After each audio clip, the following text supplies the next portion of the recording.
Hello అండి, నమస్తే. అందరు బాగున్నారా? నేను మీ శైలజ. మనం సూర్యదేవర రామ్మోహన్ రావు గారు రచించిన సక్సెస్ నవల చదువుకుంటున్నాం కదా. 4వ భాగంలో ఏం జరిగిందో చూద్దాం. బోర్డ్ ఆఫ్ డైరెక్టర్స్ మీటింగ్కు ఇంకా 10 రోజులే టైం ఉంది. న్యూయార్క్ నుంచి రాగానే రాజస్థాన్లోని ఖేవాడీకి బయలుదేరింది మొక్క. బయలుదేరే ముందు సూర్యకు ఒక పనిని అప్పగించి ఢిల్లీలోనే ఉంచింది. Bausch and Lomb Raybans manufacturer Jaswal Singh Bajwan కలిసింది. అప్పటికే ఆయన డాన్గిల్తో మాట్లాడారు. మొక్కను చూడగానే బాజ్వా ఆశ్చర్యపోయాడు. డాన్గిల్తో మాట్లాడి డీలర్షిప్ను సొంతం చేసుకున్న ఇండియన్ బిజినెస్ ఉమెన్ ఎవరా అని ఆలోచిస్తున్నాను. మీరా?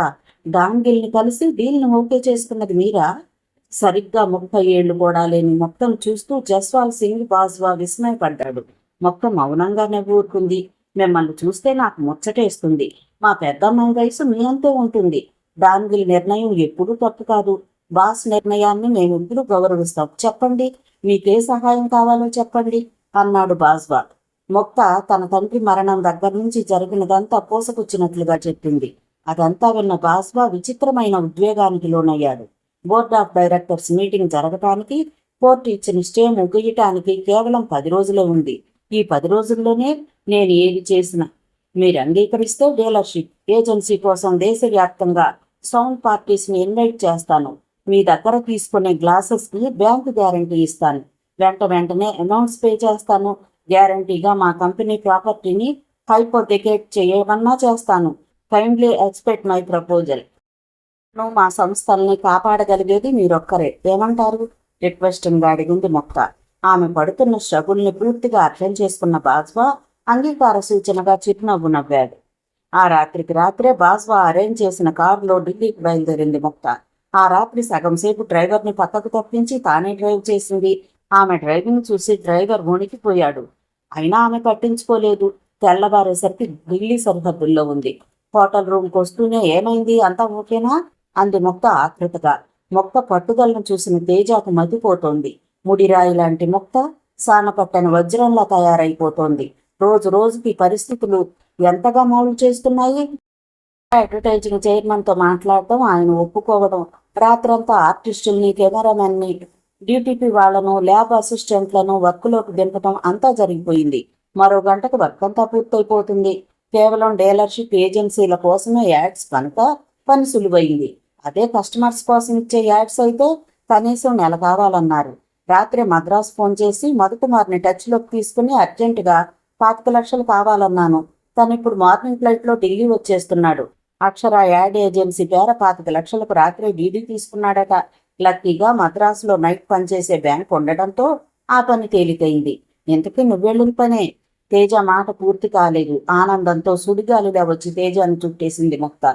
జరిగింది అర్థం చేసుకున్నాడు తేజ. తాను ముందుగా తేరుకుని మొక్కను సోఫాలో కూర్చోబెట్టి కాఫీ కలిపించాడు. నువ్వు ఖచ్చితంగా సక్సెస్ అవుతావని నాకు నమ్మకం ఉంది మొక్క. పరిస్థితులు కూడా బాగా అనుకూలిస్తున్నాయి. క్రూసియల్ పీరియడ్. ఓవర్గా ఎక్సైట్ అవ్వకు, హెల్త్ పాడవుతుంది. సక్సెస్ విల్ బి యువర్స్ అన్నాడు తేజ ఆమె పక్కనే కూర్చుని నుదుటి మీద పడిన ఆమె పురుల్ని సవరిస్తూ. కాఫీ తాగిన ముక్త ఆ ఆనందోద్వేగాన్ని బలవంతం మీద అణుచుకుంటూ తేజ ఒడిలోకి జారింది. ఉదయం 9:30కు హోటల్ రిసెప్షన్ నుంచి మధుకుమార్ రూమ్కు ఫోన్ చేసి రూమ్కి రావచ్చా అని అడిగే వరకు ముక్త తేజ ఒడిలో ఆదమర్చి నిద్రపోతూనే ఉంది. అందమైన నల్లటి మోమును చూస్తూనే యాడ్ ఏజెన్సీకి టచ్లో ఉన్నాడు తేజ ఫోన్ ద్వారా. మధుకుమార్ ఫోన్ రాగానే మొక్కను నిద్రలేపాడు తేజ. ఇష్టం లేకపోయినా మొక్క లేస్తూనే కంగారు పడిపోయింది.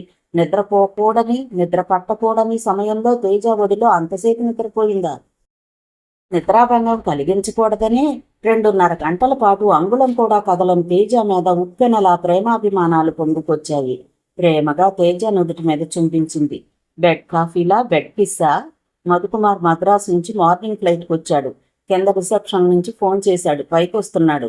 నువ్వు వెంటనే రెడీ అయిపో అన్నాడు తేజ ఆమెకు కాఫీ కల్పిస్తూ. మొద్దు నిద్రపోతుంటే లేకుండా కూర్చున్నావా? నీ పని తర్వాత చెప్తాను అంటూ కాఫీ హడావిడిగా తాగేసి బాత్రూంలో దూరిపోయింది మొక్క. ఉదయం 10 గంటలకు అక్షర యాడ్ ఏజెన్సీకి ట్యాక్సీలో బయలుదేరారు మొక్క, తేజ, మధుకుమార్. మీ నాన్నగారిని మించిన పట్టుదల, దీక్ష, కార్యశూరత మీలో ఉన్నాయి మేడం. నాయుడు గ్రూప్కి తగిన చైర్పర్సన్ మీరే. Really I am very very happy madam. We are proud of you madam అన్నాడు మధుకుమార్. కష్టకాలం ముందే ఉంది మిస్టర్ మధుకుమార్. అప్పుడే అలా పొగిడేయకండి. By imports and imports firm cheque books తీసుకొచ్చారా? తీసుకొచ్చాను మేడం, చెప్పాడు మధుకుమార్. అన్ని నేషనల్ డైలీస్లో, లార్జెస్ట్ సర్క్యులేటెడ్ రీజనల్ లాంగ్వేజెస్ డైలీస్లో, దూరదర్శన్లో, ఆల్ ఇండియా రేడియోలో, బీబీసీ, బీటీవీ అన్నింట్లోనూ మన యాడ్ రావాలి. అది రేపే రావాలి. ఫ్యాక్స్ ద్వారా. ఫ్యాక్స్ ఫెసిలిటీ లేని పేపర్స్లో టెలెక్స్, టెలిప్రింటర్ ద్వారా యాడ్స్ తయారైపోవాలి. మొత్తం ఎంత అవుతుందని చెప్పారు తేజ? సుమారు 30 లక్షలు పైగానే చెప్పాడు తేజ. ఈవినింగ్ ఫ్లైట్కి మనం మద్రాసు వెళ్ళిపోవాలి. టికెట్స్ బుక్ చేశారా? రాత్రి బుక్ చేసేశాను, కన్ఫర్మ్ కూడా చేయించాను చెప్పాడు తేజ. కారు అక్షర యాడ్స్ ఏజెన్సీ ముందు ఆగింది. అరగంటలో చైర్మన్తో మాట్లాడటం, 25 లక్షలు డీడీ ఇచ్చేయటం, మరో 10 లక్షలకు చెక్ ఇవ్వటం అంతా జరిగిపోయింది. తయారు చేయించిన యాడ్ను చూపించాడు అక్షర యాడ్ ఏజెన్సీ చైర్మన్. అది ఇంగ్లీషు, హిందీ, మిగతా ప్రాంతీయ భాషల్లో సిద్ధమై ఉంది. ఏజెన్సీ త్రో రేబాన్, ప్రతిష్టాత్మకమైన Ray-Ban glasses agency. Authorised dealership కావలసిన వాళ్ళు తమ డిపాజిట్స్ డీడీ రూపంలో ఈ ప్రకటన వెలువడిన వారంలోపు కంపెనీ మద్రాస్ ఆఫీసులో సబ్మిట్ చేసి ఆథరైజ్డ్ డీలర్షిప్ అగ్రిమెంట్ తీసుకోగలరు. ఆ పైన వచ్చిన అభ్యర్థనలు అంగీకరించబడవు. మద్రాసు సిటీ 15 లక్షలు, న్యూఢిల్లీ 20 లక్షలు, బొంబాయి 30 లక్షలు, కలకత్తా 30 లక్షలు, హైదరాబాద్ 15 లక్షలు పై మెట్రో సిటీస్ కాకుండా అయితే జిల్లాల వారీగా డీలర్షిప్ ఇవ్వడం జరుగుతుంది. జిల్లాల వారీగా కావలసిన వారు 3 లక్షలు డిపాజిట్ చేయాలి. డిపాజిట్స్ పై మొదటి సంవత్సరం ఎలాంటి వడ్డీ ఇవ్వబడదు. అందుకు సిద్ధపడిన వారే డీడీతో పాటుగా అప్లికేషన్ ఫారం పంపించుకోవచ్చు. గతంలో అనుభవం, ఆర్థిక స్తోమత ఉన్న వాళ్ళకి ప్రాధాన్యత ఉంటుంది. Naidu group of industries. Miss V Muktananda, chairman, Anna Nagar, Madras. Mukta ప్రకటన చదవటం పూర్తి చేసింది. చెప్పిన అంశాలన్నీ కవర్ అయ్యాయి కదా అడిగాడు తేజ. ముందు వచ్చిన వారికి ప్రాధాన్యత ఇవ్వబడుతుంది అని కూడా యాడ్ చేయండి అంది ముక్త. మరో అరగంటలో అన్ని యాడ్స్లో ఆ వాక్యం యాడ్ చేయటం, అన్ని పత్రికలకు బయలుదేరటం జరిగిపోయింది. అర్జెంటుగా. అది రేపటి నుంచి 4 రోజుల పాటు దేశవ్యాప్తంగా అన్ని దినపత్రికల్లో మీ యాడ్ రావాలంటే కొంత ఎక్స్ట్రాగా అవుతుంది. ఆ అమౌంట్ దాదాపు 5 లక్షలు ఉంటుంది. ఓకేనా? అక్షర యాడ్ చైర్మన్ చివరగా అన్నాడు. నో ప్రాబ్లం, బట్ ఖచ్చితంగా వచ్చి తీరాలి. కాలంతో పరిగెడుతున్నట్లుగా ఉండాలి మీ సర్వీస్ అంది ముక్త. చైర్మన్ నవ్వి, మీ టెన్షన్ని నేను అర్థం చేస్తున్నాను మేడం. మీలాంటి క్లయింట్స్ దొరకటమే మా అదృష్టం. మీరే చూస్తారుగా. రేపు ఉదయం మీ ఆఫీసులో కూర్చుని అన్ని స్టేట్స్కి ఫోన్ చేసి కనుక్కోండి కావాలంటే అన్నాడు ఆయన. Thank you. మరో చిన్న మార్పు చెప్పింది. అన్ని యాడ్స్లోనూ మా కంపెనీ ఫోన్ నంబర్స్ యాడ్ చేయాలి అని మధుకుమార్ వైపు తిరిగి, మీ నెంబర్స్ మాత్రమే ఇవ్వండి అని లేచింది ముక్త. హోటల్కి వచ్చేసరికి 1 గంట అయిపోయింది. తేజ లంచ్ ఆర్డర్ చేశాడు. మిస్టర్ మధుకుమార్, మద్రాసు మన హెడ్ ఆఫీసుకు ఫోన్ చేసి ఫైనాన్స్ డైరెక్టర్ని లైన్లోకి తీసుకోండి అంది ముక్త. 2 నిమిషాలకు ఫైనాన్స్ డైరెక్టర్ లైన్లోకి వచ్చాడు. చైర్మన్ గారు ఢిల్లీ నుండి మాట్లాడుతున్నారు అని మధుకుమార్ ఫోన్ని ముక్త చేతికిచ్చేశాడు. చూడండి, రేపటి నుండి ఫైనాన్స్ డిపార్ట్మెంట్లో పనిచేసే స్టాఫ్ మార్నింగ్ 7కే రావాలి. రాత్రి 10 వరకు పనిచేయాలి. 10 రోజుల వరకు, అంటే బోర్డు మీటింగ్ జరిగే వరకు అలాగే పనిచేయాలి. ఎవ్వరికి సెలవులు ఇవ్వకండి. అంత అర్జెంట్ అయితే విషయాన్ని నా దృష్టికి తీసుకురండి. మరో విషయం, కంట్రీ వైడ్ సోల్ డిస్ట్రిబ్యూషన్ మన కంపెనీకే వచ్చింది. దానికోసం కొత్తగా అకౌంట్ ఓపెన్ చేసి ఫార్మాలిటీస్ పూర్తి చేయండి. ఈ రోజే ఈ పని జరిగిపోవాలి. అలసత్వాన్ని, వాయిదా వేయటాన్ని, నిర్లక్ష్యాన్ని నేను క్షమించను. నేను క్షమించవలసి వస్తే డిస్మిస్తోనే క్షమిస్తాను. Mind it. రాత్రికే మేము వస్తున్నాం. పర్సనల్ డైరెక్టర్ని లైన్లోకి రమ్మనమనండి. నేను వచ్చే వరకు ఎంత రాత్రైనా ఆఫీస్లోనే ఉండండి. ఎయిర్పోర్ట్కి కారు పంపే ఏర్పాట్లు చేయమని బహదూర్కి చెప్పండి. బాయ్ అంటూ ఫోన్ పెట్టేసింది. మరో నిమిషానికే పర్సనల్ డైరెక్టర్ నుంచి ఫోన్ వచ్చింది. అతనికి అలాగే చేయవలసిన పనులు చెప్పేసి ఫోన్ పెట్టేసింది. నాయుడు గ్రూప్ ఆఫ్ కంపెనీలో పెద్ద సంచలనం, చర్చలు, ఉద్విగ్నత ఊపిరి పోసుకున్నాయి. ఆ వార్త మరో గంటకే మద్రాసు నగరం అంతా పాకిపోయింది. ముక్త టాక్ ఆఫ్ ది సిటీ అయిపోయింది. ముక్త అంత చురుగ్గా, వేగంగా రియాక్ట్ అవ్వటం మధుకుమార్కి విస్మయంగా ఉంది. కంప్యూటర్ కన్నా వేగంగా, పాదరసం కన్నా షార్ప్గా పనిచేయటం జీర్ణం కావటం లేదు. పరిస్థితులు, పదవి, అధికారం, అస్తిత్వం ఎన్నింటిని నేర్పుతాయి? ఎంత వేగంగా నేర్పుతాయి? తల తిరిగిపోయింది మధుకుమార్కి. కాలం కన్నా వేగంగా, శబ్దం కన్నా వేగంగా పనిచేయటాన్ని ముక్త దగ్గరే చూశాడు మధుకుమార్. రాత్రి 9 గంటలకు మద్రాసు మేనంబాకం ఎయిర్పోర్ట్లో దిగారు తేజ, మధుకుమార్లు. బహదూర్ పెద్ద పూలదండతో ఎదురొచ్చి మొక్క చేతికిచ్చి, నాన్నగారి పేరు నిలబెట్టావమ్మా, శభాష్, విజయం నీదే తల్లి అన్నాడు చెమర్చిన కళ్ళతో. మొక్క కళ్ళు కూడా చెమర్చాయి బహదూర్ అభిమానానికి. ఎయిర్పోర్ట్ అవుట్ గేట్లోంచి బయటకు వస్తుండగా ఫైనాన్స్ డైరెక్టర్, పర్సనల్ డైరెక్టర్ ఎదురొచ్చి వినయంగా నమస్కరించారు. వెంటనే వాళ్ళెక్కిన కార్లు అన్నానగర్ కేసు దూసుకుపోయాయి. రాత్రికి రాత్రి మహాప్రళయం వచ్చినట్లుగా star TV, Indian TV, daily papers, periodicals, cinema ads ఒకే ఒక రేబాన్ స్లోగన్తో మారుమ్రోగిపోతోంది. Fashion never depends on any season, but it depends on Ray Ban. Ray Ban, Ray Ban, Ray Ban, Ray Ban. దేశంలో ఎక్కడ చూసినా రేబాన్ సెన్సేషన్, రేబాన్ సీజన్. తక్కువ టైంలో డిస్ట్రిక్ట్ వైజ్ డీలర్షిప్ కోసం అన్ని వేల అప్లికేషన్లు వస్తాయని ముక్తానంద కూడా ఊహించలేదు. Naidu group export and import office రోజులో 18 గంటలు పనిచేస్తోంది. మద్రాసులోని హెడ్ ఆఫీసులో ఆఫీస్ సిబ్బంది ఇళ్లకెళ్లి వారం రోజులైంది. ప్రతి 5 నిమిషాలకు ఒకసారి వస్తున్న డీలర్షిప్ ప్రోగ్రెస్ ఫ్యాక్స్ మెసేజ్లు చూసుకోవడంతోనే ముక్తానందకి 24 గంటలు గడిచిపోతున్నాయి. ముక్తానంద టేబుల్ మీద ఏ ఫోన్ మోగినా రేబాన్ గ్లాసెస్ గురించే, ఏ మనిషి మాట్లాడినా డిపాజిట్స్ గురించే. మధుకుమార్తో మాట్లాడి ఫోన్ పెట్టేసి చేతి గడియారం వైపు చూసుకుంది ముక్త. రాత్రి 1:40 బయట నట్వర్ బహదూర్ వెయిట్ చేస్తున్నాడు. వెళ్ళడానికి బయలుదేరుతూ అప్పుడే మోగిన ఫోన్ రిసీవర్ను అందుకుంది. Hello, chairman Muktananda. చైర్మన్, నాకు డీలర్షిప్ కావాలి. ఎవరు, ఎక్కడి నుండి? ముందు నేను అడిగిన ప్రశ్నకు జవాబు చెప్పు. నాకు డీలర్షిప్ కావాలి. ఎన్ని కోట్లైనా ఇస్తాను. ఇస్తావా? ఆ గొంతును పోల్చుకోవడానికి ప్రయత్నిస్తోంది. శత్రువు గొంత కాదు. ఆ గొంతును తాను స్పష్టంగా గుర్తుపట్టగలదు. ఏ డీలర్షిప్కి? Naidu group chairman post. వెంటనే అర్థమైపోయింది ముక్తకు. యూ ఈడియట్, ధైర్యం ఉంటే ఎదురుగా రమ్మని చెప్పానా? ఎదురుగా ఉన్నా నువ్వు నన్ను గుర్తుపట్టలేవు, కానీ చాలా కష్టపడుతున్నావు బేబీ. అయినా లాభం లేదు. చాలా కూల్గా అన్నాడు ఆ శత్రువు. ఏ లేదు, ప్రాక్టికల్ థియరీ చెప్తున్నాను. చూడు బేబీ, ర్యాష్గా ముందుకెళ్తున్నావు.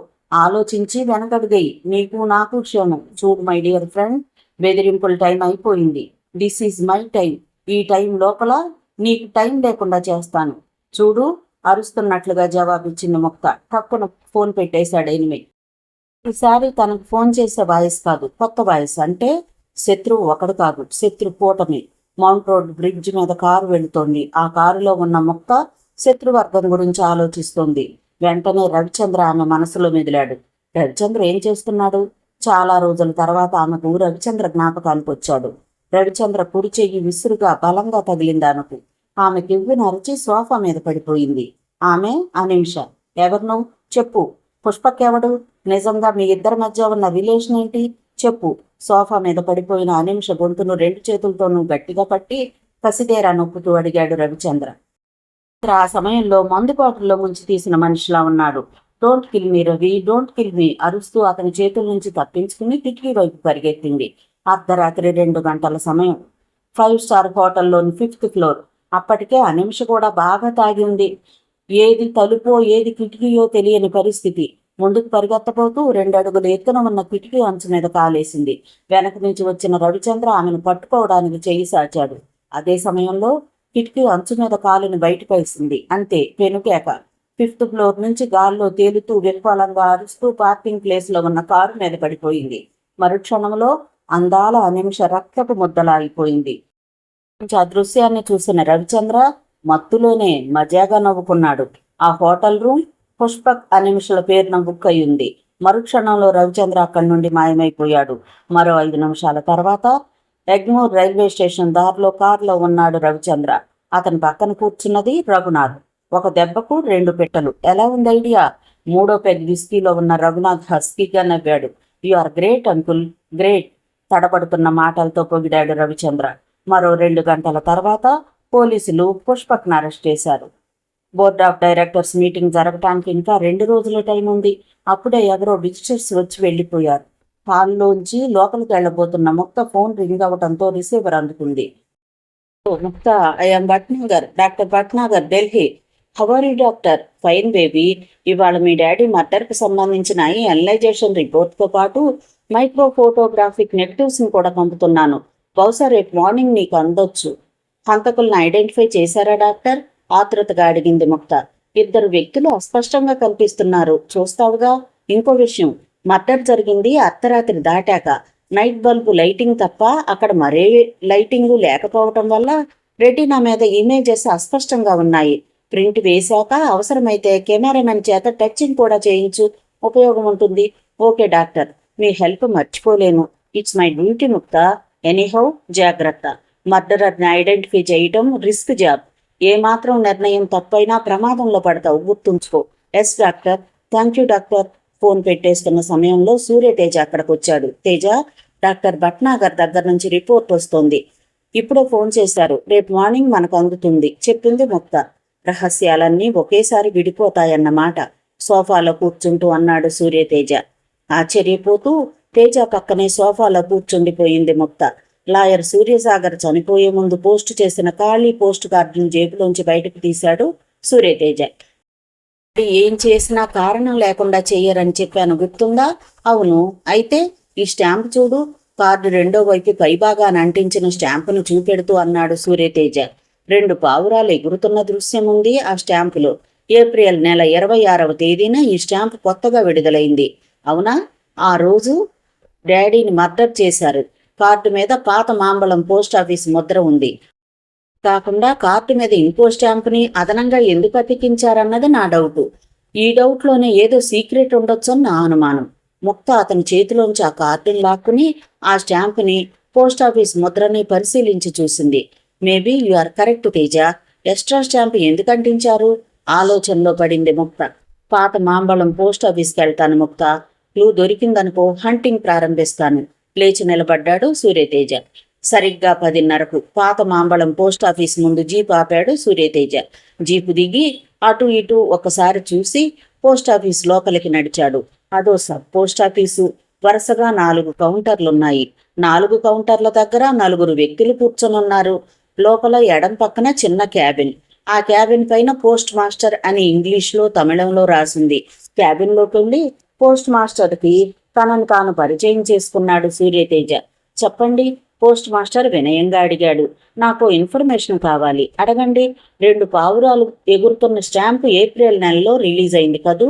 ఆ ప్రశ్న ఏమిటో మొదట అర్థం కాలేదు ఆ పోస్ట్ మాస్టర్కి. తన జేబులోంచి పోస్ట్ కార్డును తీసి చూపెడుతూ, ఈ స్టాంపు ఏప్రిల్ నెలలో విడుదలైంది కదూ అన్నాడు తిరిగి. అవును, వరల్డ్స్ బర్డ్స్ డే సందర్భంగా రిలీజ్ చేశాం. ఈ స్టాంపుని మీరు ఇక్కడే అమ్మారా? ఆ రోజు ఈ స్టాంప్స్ని హెడ్ ఆఫీసు సెలెక్ట్ చేసిన లిమిటెడ్ పోస్ట్ ఆఫీసుల్లో అమ్ముతారు. అలాగే ఇక్కడ కూడా అమ్మాం. ఈ స్టాంపుని అందిన వెండర్ని కలుసుకోవాలి. ఎందుకు? ఒక ఇంపార్టెంట్ విషయం మాట్లాడాలి. అసలు మీరెవరండి? మీకేం కావాలి? నాకేం అర్థం కావడం లేదే.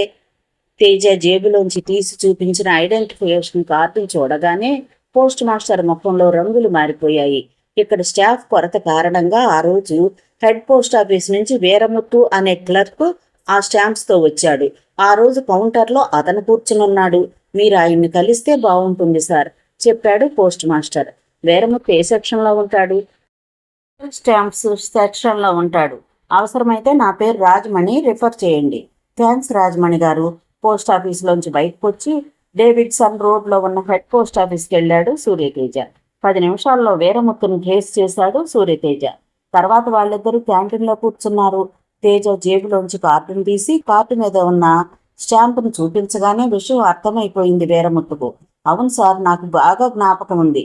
ఆ రోజు ఉదయం సరిగ్గా 10:15 నేను కౌంటర్ ముందు కూర్చొనున్నాను. పోస్ట్ ఆఫీస్లో కూడా ఎక్కువ మంది జనం లేరు. ఓ వ్యక్తి గబగబా లోపలికి వచ్చారు. పక్కనున్న కౌంటర్లోంచి కార్డు కొని ఏదో రాయిపోయి గంభీరంగా వీధిలోకి చూసి ఓసారి నా వైపు చూసి రూపాయలు ఇచ్చి పావురాల స్టాంప్ కొని ఆ కార్డు మీద అతికించారు. కార్డు మీద ఒరిజినల్గా స్టాంప్ ఉంది కదండి, ఇదెందుకండి? వేస్ట్. అప్పటికే అడిగాను నేను. నవ్వి గాబరాగా మళ్ళీ వీధి వైపు చూసి ఇన్షర్ట్ చేసుకున్న షర్టు లోపలకు చెయ్యి దూర్చి ఓ ఆఫీస్ ఫైల్ నాకిచ్చి, చూడండి, ఈ కార్డు తీసుకుని వచ్చే వ్యక్తికి ఈ ఫైల్ ఇవ్వండి. ఈ పావురాల స్టాంప్ ఎందుకంటిచ్చానో తెలుసా?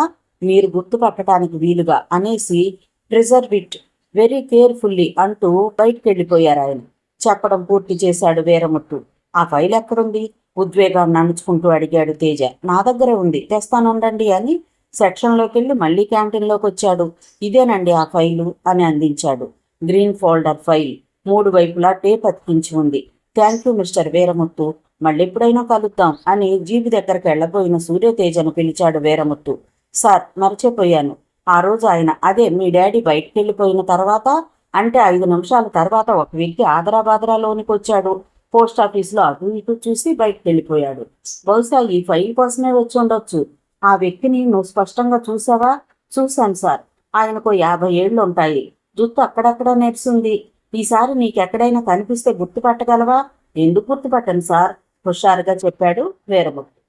రాత్రి 11:45 రెస్ట్లెస్గా ఉంది ముక్తానంద. రోజంతా ఎడతెగని పనుల వల్ల, టెన్షన్స్ వల్ల తమలపాకులా వాడిపోయింది. గదిలో పచారులు చేస్తూ ప్రతి అరక్షణానికి గోడ గడియారం వైపు చూస్తోంది ఆమె. డోర్ చప్పుడైతే తలెత్తి చూసింది. మొదట మధుకుమార్, ఆ తర్వాత chief finance officer, chief general manager ప్రవేశించారు. అకౌంట్స్ ఫైనలైజ్ చేశారా? మొత్తం ఎంత? ముక్తానంద నోటి నుంచి వచ్చిన మొదటి మాట అది.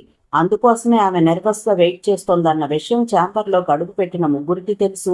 చేతిలోని ఫైల్స్ అన్ని టేబుల్ మీద పెట్టి, టోటల్గా ఇవాళ సాయంత్రం 6 గంటల వరకు మనం కన్ఫర్మ్ చేసిన డీలర్షిప్ల ద్వారా వచ్చిన అమౌంట్ 11,22,00,000 మేడం, చెప్పాడు chief officer. No no no, పిచ్చెక్కినట్లుగా అరిచింది ముక్తానంద. టేబుల్ మీద ఉన్న పేపర్ వెయిట్ని తీసి పిచ్చిగా విసిరేసింది. అది విసురుగా వెళ్లి ఏసీ బాక్స్కి తగలటంతో తక్కువ ఏసీ పని చేయడం ఆగిపోయింది. నో మిస్టర్ మధు, నా అంచనా ప్రకారం 12 కోట్లు దాటాలి. నేను ఎక్స్పెక్ట్ చేసిన అమౌంట్ 15 crores. నేనెంత కష్టపడింది నన్ను నేను ప్రూవ్ చేసుకోవడానికే, ఓడిపోవడానికి కాదు. రేపు బోర్డ్ ఆఫ్ డైరెక్టర్స్ మీటింగ్లో నేను ఓడిపోయే పక్షంలో జరిగేదేంటో తెలుసా అంటూ సూటిగా చీఫ్ ఫైనాన్స్ ఆఫీసర్ వైపు చూసింది ముక్తానంద. ఆ చూపుకి భయపడిపోయాడు. ముక్తానందన ఆ పరిస్థితిలో ఎప్పుడూ చూడలేదు అతను. నా suicide, I will shoot my self, కాల్చుకుని చచ్చిపోతాను. మీరు కూడా నా ఎనిమీస్ లానే బిహేవ్ చేస్తే ఎలా మధు? అకౌంట్స్ మళ్ళీ ఓసారి చూడండి, విసుగ్గా చికాగ్గా అంది ముక్తానంద. ఫేస్ చేస్తున్న క్రైసిస్ మాకు తెలుసు madam. This is a challenge. This is a life and death question. Not only for you madam, for us also. రేపు మార్నింగ్ 10 o'clockకి మన బ్రాంచ్ ఆఫీసుల నుంచి ఫైనల్ అకౌంట్ లిస్ట్ వస్తుంది. అనదర్ 1 crore rupees కావచ్చని నేను ఎక్స్పెక్ట్ చేస్తున్నాను మేడం, నెమ్మదిగా చెప్పాడు మధుకుమార్. ఇప్పటికీ ఎక్స్పెక్టేషన్స్ ఏమిటి మధు? రోజుల పాటు హోల్ ఇండియా సెన్సేషన్ క్రియేట్ చేసిన మనం చివరి నిమిషంలో ట్రాజడీలో పడిపోతామని నేను అనుకోలేదు. గదిలో ఏసీ లేకపోవడం వల్ల ముక్త ఒంటి నిండా చెమటలు పట్టేశాయి. ఓకే మిస్టర్ మధు, మీరు నాకు రేపు 10 o'clock ఫైనల్ అకౌంట్స్ లిస్ట్ ఇస్తారు, అంతేనా? Yes madam. ఒకవేళ 20-30 లక్షలు తక్కువైతే ఏదైనా అమౌంట్ ఇందులో అడ్జస్ట్ చేయమంటారా మేడం? ఆ మాటకు చివ్వున తలెత్తి చూసింది ముక్తానంద. No adjustments. ఫ్రాడ్ చేసి చైర్మన్గా ఉండటం నాకు ఇష్టం లేదు. 1-2 సార్లు అబద్ధం ఆడినా మనసుకు మనిషికి బాగానే ఉంటుంది, కానీ అబద్ధమే జీవితం అయితే లాంగ్ రన్లో నేను సక్సెస్ కాలేను మధు. తప్పు ఒక్కసారి చేస్తాం అంతే, అండర్స్టాండ్? ముక్తానంద చెప్పిన మాటలను అర్థం చేసుకున్నాడు మధుకుమార్. ముక్తానంద మానసిక పరిణతికి నిదర్శనంగా ఉన్న ఆ మాటలను అర్థం చేసుకోవడానికి ప్రయత్నిస్తున్నాడు మధుకుమార్. అందరూ చైర్మన్ ఛాంబర్లోంచి బయటికి వెళ్ళిపోయాక ఒంటరిగా కూర్చున్న ముక్త తనను తాను వేసుకున్న ప్రశ్న, రేపు తాను సక్సెస్ కాకపోతే రాజీనామా చెయ్యక తప్పదా? ఆ ప్రశ్నకు జవాబు కోసం వెతుకుతూ కారెక్కింది ముక్తానంద. ముందు సీట్లో మౌనంగా కూర్చున్న నట్వర్ బహదూర్ పెదవి విప్పాడు.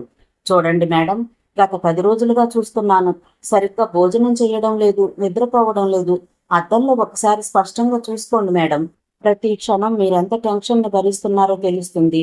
వర్రీ కాకండి మేడం, ఏం జరుగుతుందో అదే జరుగుతుంది, నెమ్మదిగా అన్నాడు నట్వర్ బహదూర్.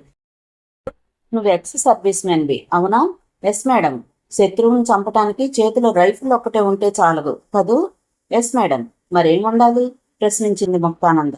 లక్ష్యాన్ని గుర్తించగలిగే మేధాశక్తి, టక్కున జవాబిచ్చాడు బహదూర్. నువ్వు సరిహద్దులో పోరాడుతున్నప్పుడు అక్కడ నీకు శత్రువులు ఎవరో తెలుసు. వాళ్ళు ఏ డ్రెస్ వేసుకుంటారో తెలుసు. వాళ్ళు ఏ బంకర్లో దాక్కుంటారో నీకు తెలుసు. కానీ ఇక్కడ నాకు శత్రువులు ఎవరో తెలియదు. శత్రువులు ఉన్నారని మాత్రమే తెలుసు. వాళ్ళు ఏ రూపంలో ఉంటారో నాకు తెలియదు, ఎక్కడ దాక్కుంటారో నాకు తెలియదు.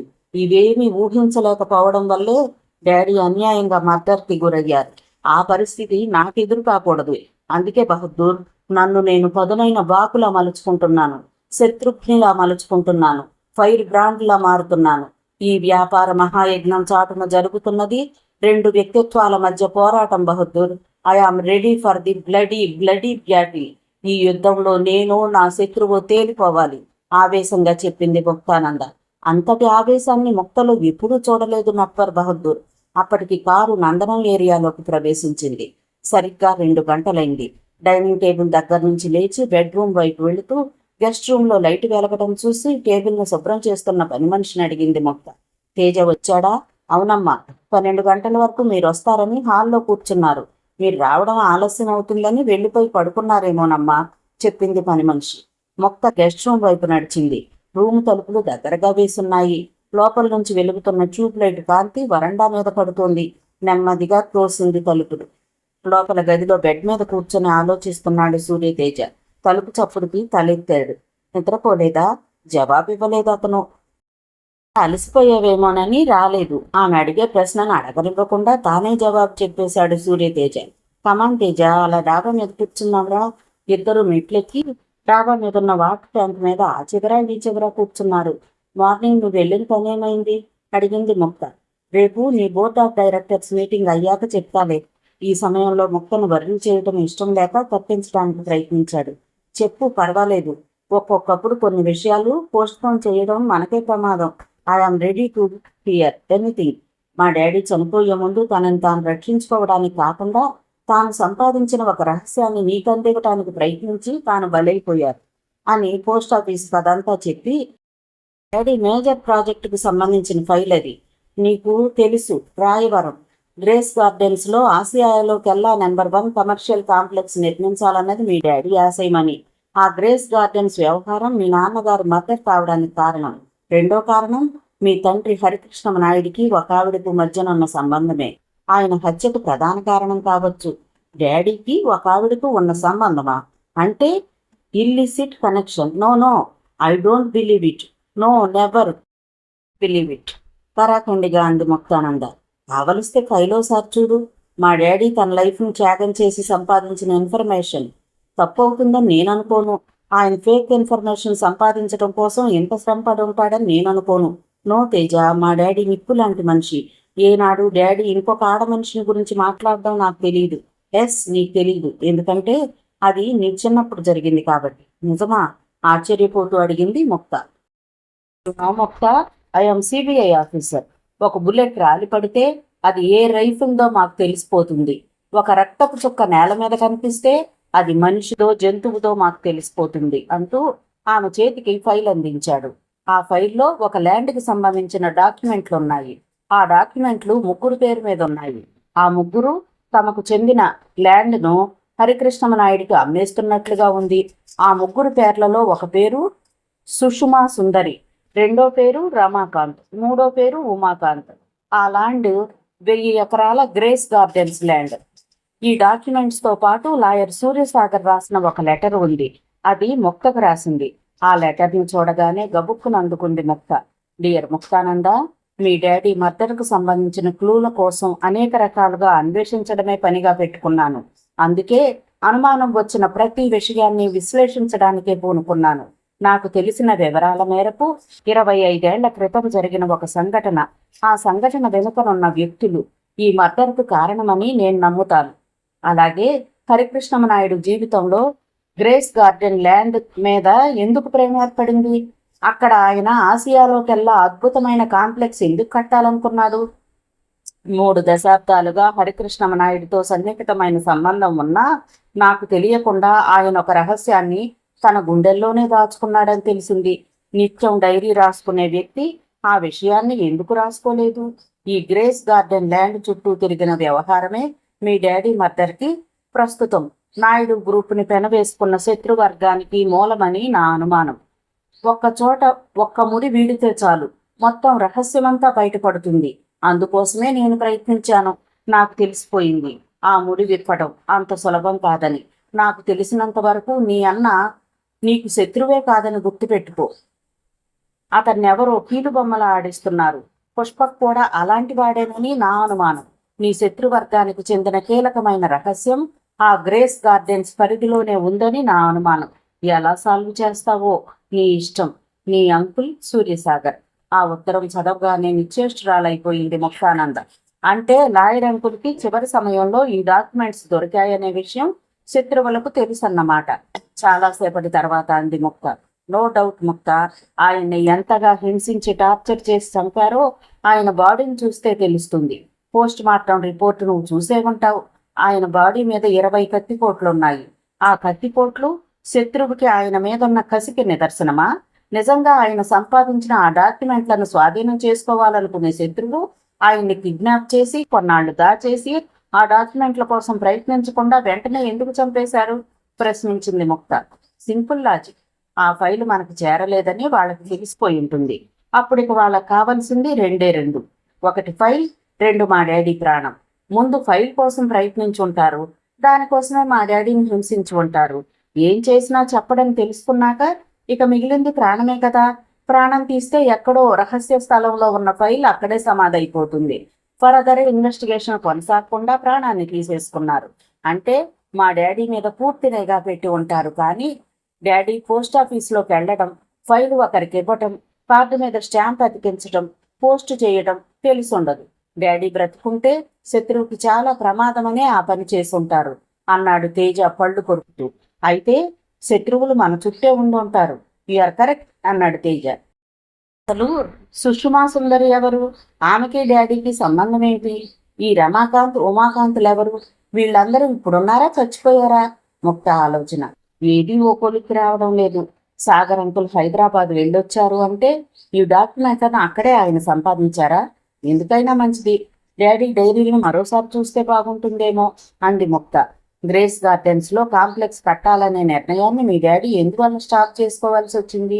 ఆ పాయింట్ దగ్గరే ఆగి ఆలోచిస్తున్నాడు తేజ. అదే సమయంలో ఫ్లాష్ లాంటి ఆలోచన వచ్చింది ముక్తానందకు. మా డాడీ మర్డర్ వెనుక ఏ వ్యక్తులున్నారో, ఏ బలమైన శక్తులున్నాయో తెలుసుకోవాలంటే, వాళ్ళందరూ బయటికి రావాలంటే గ్రేస్ గార్డెన్స్ ల్యాండ్ మీదే మనం దృష్టిని నిలపాలి అంది ముక్త. తేజ ఉలిక్కి పడ్డాడు ఆమె ఆలోచనకు. ఇట్ ఈస్ డేంజరస్ స్టెప్ అన్నాడు Teja. Yes I know that. కానీ ఒక విషయం, పాముని బయటకు రప్పించాలంటే పుట్టలో చెయ్యి పెట్టక తప్పదు. పాము పడగను విప్పాలంటే మనం నాగస్వరం ఓదక తప్పదు. నా ప్రాణాలు పోయినా పర్వాలేదు తేజ, నన్ను నేను కాపాడుకోలేకపోయినా పర్వాలేదు. మా డాడీని హత్య చేసిన ఎనిమిని గ్రేస్ గార్డెన్ ల్యాండ్లో పునాదిగా వెయ్యకపోతే నా పేరు వాసిరెడ్డి ముక్తానంద నాయుడు కాదు ఆవేశంగా అంది ముక్త. శత్రువుని తెలుసుకోవడం కోసం మనం రకరకాలుగా ప్రయత్నిస్తున్నాం. ఇవన్నీ ఒక పొలికొస్తే లాభం లేదు తేజ. అంతవరకు నేను వెయిట్ చేయలేను. రేపు నేను బోర్డ్ ఆఫ్ డైరెక్టర్స్ మీటింగ్లో గెలిచినా ఓడిపోయినా శత్రువు మీద మొదటి అస్త్రాన్ని సంధిస్తాను, చూస్తుండు. Good night. గబగబా తన బెడ్రూమ్లోకి వెళ్ళిపోయింది ముక్త. ఒక నిర్ణయాన్ని తీసుకున్న ముక్తానంద ఆ తర్వాత మరేమీ ఆలోచించలేదు. తన ఛాంబర్లోకి వెళ్ళి ఫోన్ అందుకుంది ముక్త. బోర్డ్ ఆఫ్ డైరెక్టర్స్ మీటింగ్ జరగటానికి అప్పటికి 2 గంటలు మాత్రమే టైం ఉంది. సరిగ్గా 9:10 మధుకుమార్ చైర్మన్ ఛాంబర్లో అడుగు పెట్టాడు. What happened? Any progress? Another 20 lakhs confirm అయినట్టు ఇప్పుడే మెసేజ్ వచ్చింది మేడం చెప్పాడు మధుకుమార్. ఓన్లీ 20 lakhs అంది ముక్త గొనుక్కుంటున్నట్లుగా. నిమిషాలు గడుస్తున్నాయి. 10 గంటలైంది. టెన్షన్ భరించలేక తన ఫాక్స్ రూమ్లోకి వెళ్ళింది. Any messages? నో మేడం భయంగా చెప్పాడు fax operator. Board of directors meeting జరగటానికి ఇంకా 60 నిమిషాలు మాత్రమే టైం ఉంది. ఇంటర్కమ్ నొక్కి పిఏ మేషను పిలిచింది. పిఏ మేష పరుగున లోపలికి వచ్చింది. Yes madam. కాన్ఫరెన్స్ హాల్ను రెడీ చేశారా? Yes madam. Board of directors ఎవరొచ్చినా అలౌ చేయకు. ఎవరొచ్చినా లోనికి పంపించొద్దు. మొక్క చికాకుని, కోపాన్ని అతి తక్కువ సార్లు చూసే మేష తలూపి బయటకు వెళ్ళిపోయింది. ఏ క్షణంలో ఎన్ని డిపాజిట్లు ఏ వైపు నుండి వస్తాయో తెలీదు. ఎంతసేపు వీలైతే అంతసేపు బోర్డు మీటింగ్ను ముందుకు జరపగలిగితే చాలు. ఆలోపు అనుకున్న అమౌంట్ వచ్చినా రావచ్చు. బోర్డు మీటింగ్ ఆ రోజు జరగాలనే నిబంధన ఉంది. కానీ ఇన్ని గంటలకు జరగాలి అనేది లేదు. దాన్నే తన అస్తిత్వం కోసం అడ్డు పెట్టుకుంటోంది ముక్త. అవసరమే ఎన్ని తెలివితేటలనైనా నేర్పుతుంది. సరిగ్గా 11 గంటలైంది. చైర్మన్ ముక్తానంద తన సీట్లోంచి లేచి బయటకు వచ్చింది. అప్పటికే అక్కడ chief general manager, finance officer Madhukumar, 2-3 directors visitors లాంజ్లో కూర్చొని వెయిట్ చేస్తున్నారు. ఎవరితోనూ మాట్లాడకుండా, ఎవరిని పలకరించకుండా ముక్తానంద కాన్ఫరెన్స్ హాల్ వైపు నడుస్తోంది. ఆమె వెనక 2 అడుగుల దూరంలో పిఏ మేష, ఆ వెనక ఆఫీసర్స్ నడుస్తున్నారు. క్యారిడర్కి అటు ఇటు సెక్యూరిటీ సిబ్బంది. క్యారిడర్ చివర కాన్ఫరెన్స్ హాల్లో అడుగు పెట్టింది ముక్తానంద. ఆ సమయంలో కొంచెం దూరంగా అందరికంటే వెనక్గా నడుస్తున్న చీఫ్ జనరల్ మేనేజర్ తనలో తాను గొనుక్కున్నాడు అసహనంగా. మేడం పరిస్థితి చూస్తే రిజైన్ చేసేట్టే ఉన్నారు అని. అది బహదూర్కి మాత్రమే వినపడింది. అతను తలెత్తి కోపంగా చూశాడు సిజిఎం వైపు. కాన్ఫరెన్స్ హాలు నిశ్శబ్దంగా ఉంది. చీఫ్ జనరల్ మేనేజర్ ఎజెండాను ప్రవేశపెట్టి గత సమావేశానికి సంబంధించిన మినిట్స్ చదివాడు. గత సమావేశంలో సభ్యులు చేసిన తీర్మానం మేరకు ఎక్స్పోర్ట్స్ అండ్ ఇంపోర్ట్స్ విభాగంలో నష్టాన్ని భర్తీ చేయడానికి, ఆ విభాగానికి లాభాలను సమకూర్చడానికి చైర్మన్ ఆమోదం తెలిపారు. ఆ వివరాలను సభ్యుల ముందు ఉంచవలసిందిగా కోరుతున్నాను. ఒక సభ్యుడు లేచి అడిగాడు. చీఫ్ జనరల్ మేనేజర్ లేచి నిలబడి అందరి వైపు ఓసారి చూసి, dear directors, exports and imports విభాగంలో 12 కోట్ల నష్టాన్ని భర్తీ చేయడానికి చైర్మన్ శాయశక్తులా చేసిన ప్రయత్నాలు, రేబాన్ గ్లాసెస్ డీలర్షిప్ సంపాదించడానికి పడిన కష్టం, 10 రోజుల్లో, కేవలం 10 రోజుల్లో దేశమంతటా రేబాన్ గ్లాసెస్ డీలర్షిప్ సృష్టించిన సంచలనం మీకు తెలుసు. వాటికి సంబంధించిన వివరాలు మీకు జిరాక్స్ కాపీలు అందజేయటం జరిగింది. భర్తీ చేయాల్సిన నష్టం 12 కోట్ల రూపాయలుండగా డీలర్షిప్ల నియామకం ద్వారా మనకు ఇప్పటి వరకు వచ్చింది 11 కోట్ల 45 లక్షల రూపాయలు. సాయంత్రం లోపల ఏదో చెప్పబోయాడు ఆయన. అంటే చైర్మన్ సభ్యులకు ఇచ్చిన హామీని నిలబెట్టుకోలేకపోయారు. బోర్డ్ ఆఫ్ డైరెక్టర్స్ మీటింగ్లో తీసుకున్న నిర్ణయాన్ని వాయిదా వేయడం కానీ సవరించడం కానీ జరగదని రెస్పెక్టెడ్ చైర్మన్కు, సభ్యులకు అందరికీ తెలుసు. చైర్మన్ తన హామీని నిలబెట్టుకోలేకపోయారు కాబట్టి ఆమె రాజీనామాను కోరడం తప్పు లేదని అనుకుంటున్నా. ఆమె రాజీనామాని డిమాండ్ చేస్తున్నాను. లోకనాథం సభ్యులందరి వైపు చూస్తూ అన్నాడు. రేబాన్ గ్లాసెస్ డీలర్షిప్ వ్యవహారం సెటిల్ అయ్యే వరకు చైర్మన్గా ముక్తానంద గారే ఉంటే బాగుంటుంది. ఇంకో సభ్యుడు సూచించాడు. No, I want resignation from chairman. ఇంకో సభ్యుడు అరుస్తూ అన్నాడు. చైర్మన్ ముక్తానంద రాజీనామా చేస్తున్నారో లేదో ప్రకటించాలి. కాన్ఫరెన్స్ హాల్లో శ్మశాన నిశ్శబ్దం చోటు చేసుకుంది. ముక్త తలెత్తలేకపోతోంది. చివరి నిమిషంలో ఏదో మిరాకిల్ జరగాలని ఆమె కోరుకోలేదు. రాత్రింబవళ్ళు తన 10 రోజుల కృషి, యాతన, బాధ, శ్రమ, దుఃఖం, మానసిక వేదన అన్నీ ఆమె గుర్తొచ్చాయి. కళ్లల్లో 2 కన్నీటి బొట్లు. ఈ పరిస్థితి వస్తుందని గంట ముందే ఊహించింది ముక్త. తలెత్తి ఎర్రబారిన కళ్ళతో సభ్యులందరి వైపు చూసింది. My dear friends, thoughts are things అని నేను అనుకున్నాను. థాట్స్ క్రియేట్ థింగ్స్ అని నమ్మాను. అనుభవం లేకపోయినా అనుభవాన్ని సంపాదించడానికి నాయుడు గ్రూప్ని అంచెలంచెలుగా నష్టాల ఛార్జీ నుంచి రక్షించడానికి నా శాయశక్తిలా కృషి చేశానని నేను నమ్ముతున్నాను. ఒక వ్యక్తి మేధస్సును, ఒక వ్యక్తి ప్రతిభను అంచనా వేయడానికి మనిషి చేసిన నోటే లిట్మస్ టెస్ట్ అనుకుంటే నేను హాయిగా రిజైన్ చేస్తాను. మెజారిటీ సభ్యుల కోరిక మేరకు నా చైర్మన్ పదవికి రాజీనామా చేస్తాను అని దూరంగా నుంచున్న పిఏ మేష వైపు చూసింది. మేష అంతవరకు చేతిలో ఉన్న టైప్ చేసిన కాగితాలను తీసుకొచ్చి ముక్తకు అందించింది. పెన్ స్టాండ్లో నుంచి పెన్ తీసింది ముక్త. ఒక్క క్షణం. అంతవరకు డోర్ దగ్గర నిలబడ్డ నట్వర్ బహదూర్ పరుగు పరుగున వచ్చాడు. ముక్త రాజీనామా కాగితాన్ని తీసుకుని 4 ముక్కలుగా చేసి విసిరేశాడు. నట్వర్ బహదూర్ అలా చేస్తాడని ఎవరూ ఊహించలేదు. బహదూర్ ఏంటిది? కోపంగా అంది ముక్త. మీరు రాజీనామా చేయడానికి వీల్లేదు. సంతకం చేయడానికి సిద్ధంగా ఉన్న రిజైన్ లెటర్ని చింపేయడం నేరమే కావచ్చు. దానికి నన్ను జైలుకు పంపండి, శిక్ష వేయించండి. బట్ హరికృష్ణమనాయుడు గారు కూర్చున్న సీట్లో అడ్డమైన వాళ్ళు కూర్చోవడం ఏదో అనబోతుండగా రెడ్డప్ప జోరుగా తన సీట్లోంచి లేచి నట్వర్ బహదూర్ చెంప మీద చాల్చి కొట్టి గెట్ అవుట్ ఈడియట్, ఏమనుకున్నావురా అని నట్వర్ భుజాల మీద చెయ్యేసి ఆ హాల్లోంచి బయటకు తోసేశాడు. ముక్త ఆ దృశ్యాన్ని బొమ్మలా చూస్తూ ఉండిపోయింది. ఏమీ అనలేని పరిస్థితి. ముఖాన్ని పక్కకు తిప్పుకుంది. ఆ రిజిగ్నేషన్ లెటర్ ఇంకో కాపీ తీసుకురా, పక్కనున్న మేషతో చెప్పింది. మరో 5 నిమిషాల తర్వాత మేష రాజీనామా లెటర్ టైప్ చేసి తీసుకొచ్చి చైర్మన్ వైపు వెళ్లబోతుండగా అప్పుడు లోనికొచ్చిన మధుకుమార్ మేష చేతిలోని ఆ లేఖను తాను లాక్కుని చింపేశాడు. ఇప్పుడు వీడికేమైంది? ఎవరో కామెంట్ చేశారు. మధుకుమార్ హుందాగా చైర్మన్ వైపు వెళ్లి తన చేతిలోని ఫ్యాక్స్ కాపీని ఆమెకిచ్చి నవ్వుతున్న ముఖంతో congratulations madam, you are the winner.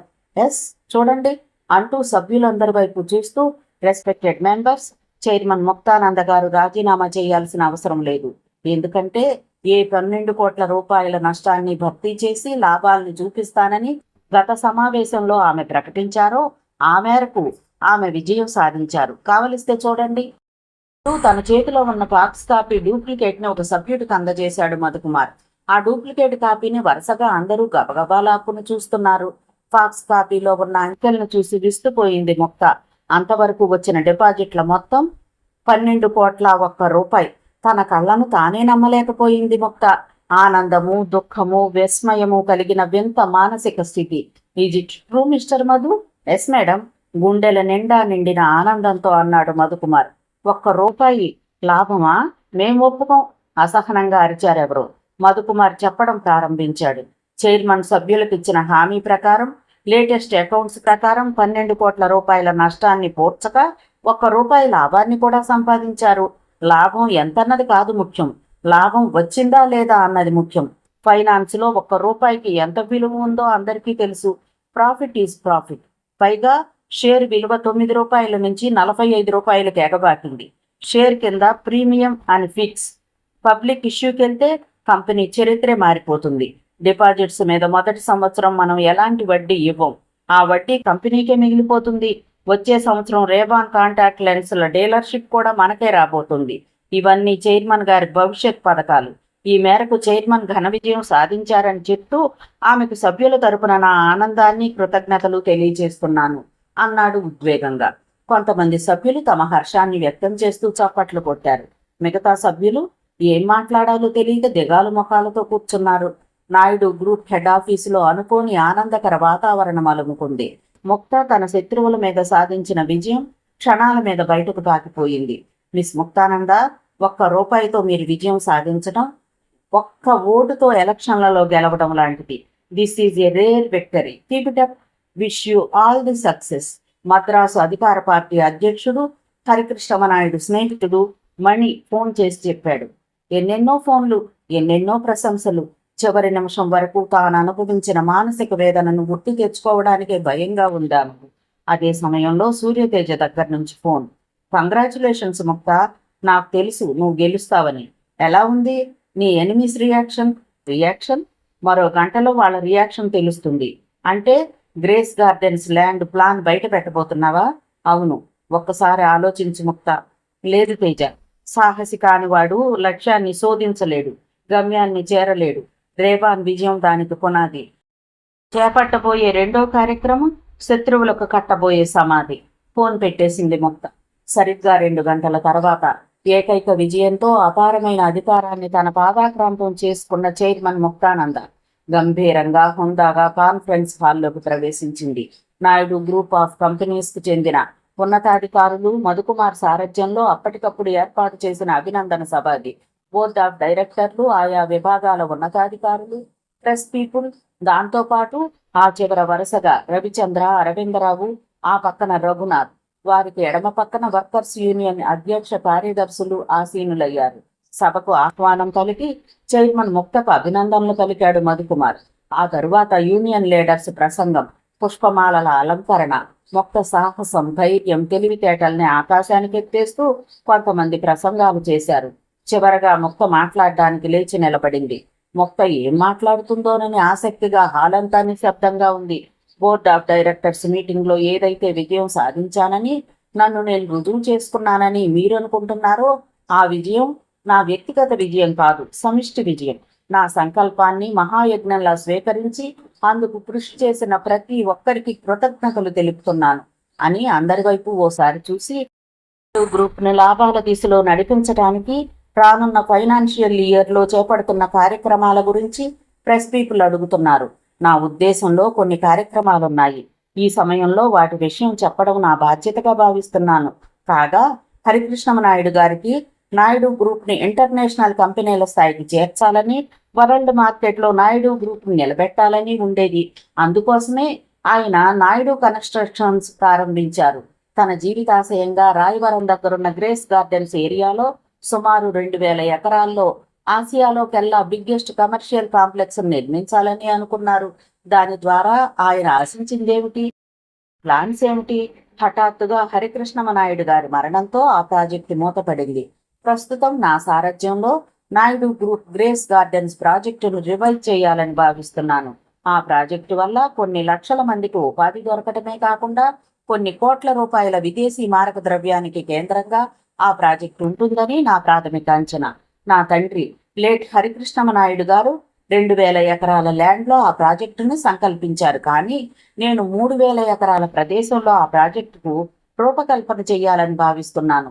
ఇందుకోసం మిగతా 1,000 ఎకరాల ప్రభుత్వ భూమి కోసం కేంద్ర ప్రభుత్వంతో చర్చలు జరుపుతున్నాం.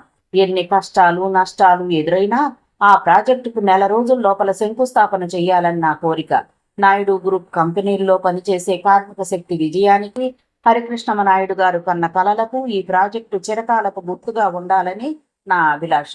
చెప్పడం ఆపింది ముక్త. అప్పటికే చప్పట్లు మిన్నంటాయి.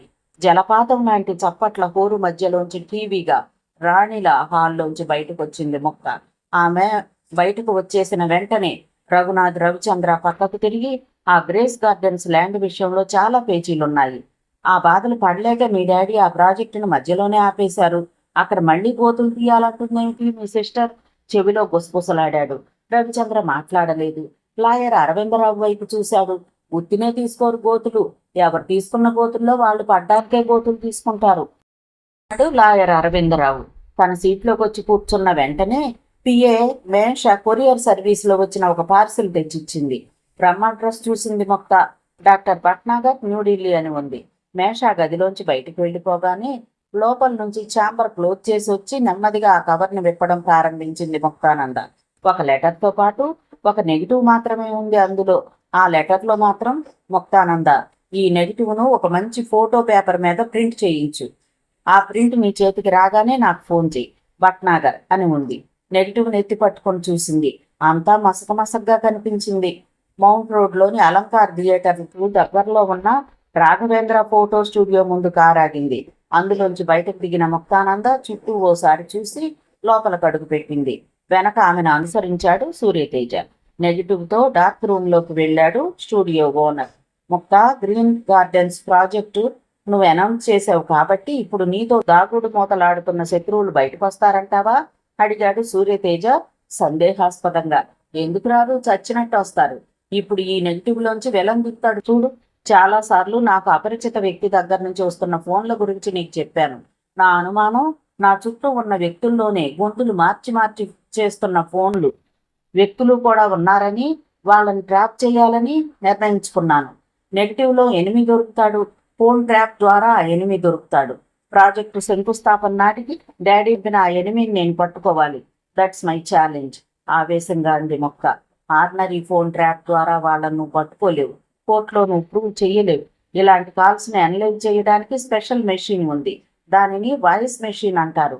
దాంతో అనలైజ్ చేయాలి. మరి నాళ్ళు నాకెందుకు చెప్పావు కాదు? చిరుకోపంగా అడిగింది మొక్క.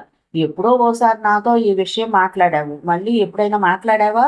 నీకు కాల్స్ రావటం ఆగిపోయాయేమో అనుకున్నాను. Okay, no problem.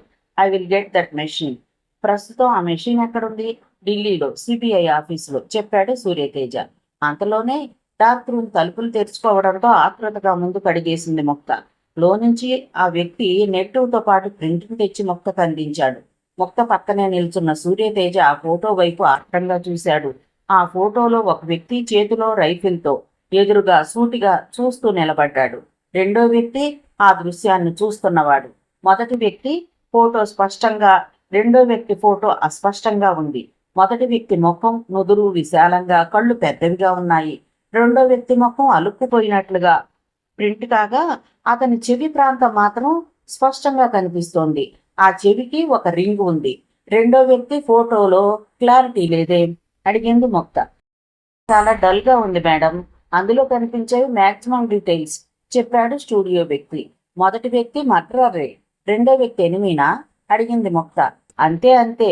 ఇద్దరు అన్నోన్ పర్సన్స్ లా ఉన్నారు. ఎవరైనా ప్రొఫెషనల్ కిల్లర్స్ అయి ఉండొచ్చేమో. Maybe you are right. విల్లెంత అడిగింది మొక్క. దానికి సమాధానం చెప్పకుండా ఆ ఫోటో స్టూడియో వ్యక్తి, ఆ ఫోటోలో రైఫిల్ను పట్టుకున్న వ్యక్తి మర్డరరా మేడం ప్రశ్నించాడు. మొక్క అతని కేసు చూసి తలూపింది. అలాంటి వ్యక్తి ఫోటో మా స్టూడియోలో ఉంది, చూస్తారా? అనుకోని మలుపు. ఆ వ్యక్తి ఫోటో నీ దగ్గరుందా? అతని ముఖంలోకి సూటిగా చూస్తూ అడిగాడు సూర్యతేజ. ఆ ఫోటోలోని వ్యక్తి, నా దగ్గరున్న ఫోటోలోని వ్యక్తి ఒక్కరే అయితే మీకు లాభమా ప్రశ్నించాడు ఆ వ్యక్తి. ముందా ఫోటో తీ, నీకేం కావాలో చెప్పు అసహనంగా అన్నాడు సూర్యతేజ. ఆ మాట అన్నారు. ఓకే. గబగబా లోపల స్టోర్ రూమ్లోకి నడిచాడు ఆ వ్యక్తి. 5 నిమిషాలు, 10 నిమిషాలు ఓ పోస్ట్ కార్డు సైజు ఫోటోతో బయటకు వస్తూ, చూడండి సార్, ఐఆమ్ ఎగ్జాక్ట్లీ రైట్. ఆ వ్యక్తి ఈ వ్యక్తి ఒక్కడే, కావలిస్తే చూడండి. ఆ ఫోటోని ముక్తకు అందించాడు.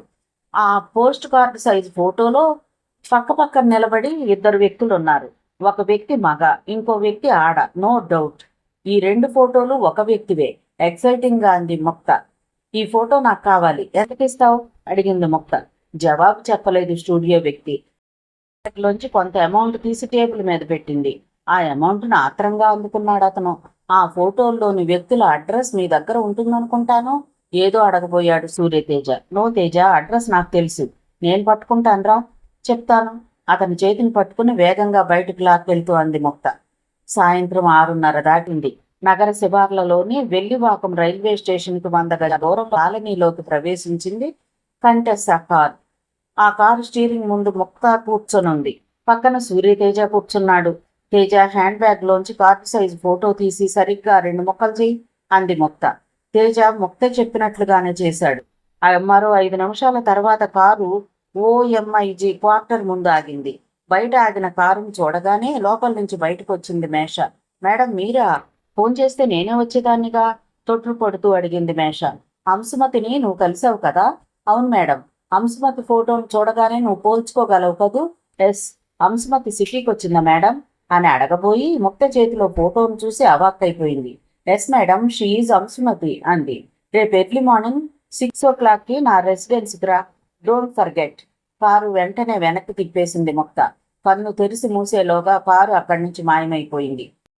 సిబిఐ ఆఫీసర్ని, డిటెక్షన్ నేను చెయ్యాలి. నిన్ను చూస్తుంటే ట్రైన్డ్ సిఐడి కూడా నీ దగ్గర దిగదుడిపే. సీరియస్ గా డ్రైవ్ చేస్తున్న ముక్త ముఖంలోకి చూస్తూ అన్నాడు తేజ. ఎన్నాళ్లకు నన్ను కాంప్లిమెంట్ చేయాలనిపించిందా? చిన్నవాళ్ళను పొగడకూడదని. ప్రపంచంలో చాలా పెద్దవాళ్ళు చిన్న వయసులోనే తమ ప్రతిభను నిరూపించుకున్నారు తెలుసా? ఎగ్జాంపుల్స్ చెప్పమంటావా?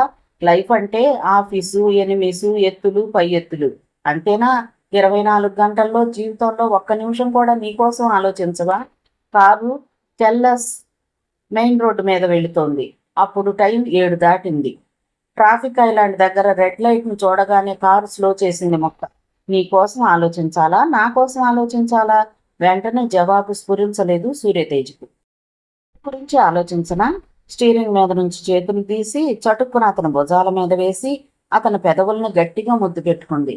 రెడ్ లైట్ గ్రీన్ లైట్ వెలగడానికి మధ్య సమయం 1 నిమిషం. 10 నిమిషాల వరకు మాట్లాడలేదు సూర్యతేజ. కారు నందనం పార్క్ దగ్గర మలుపు తిరుగుతుండగా అంది ముక్త.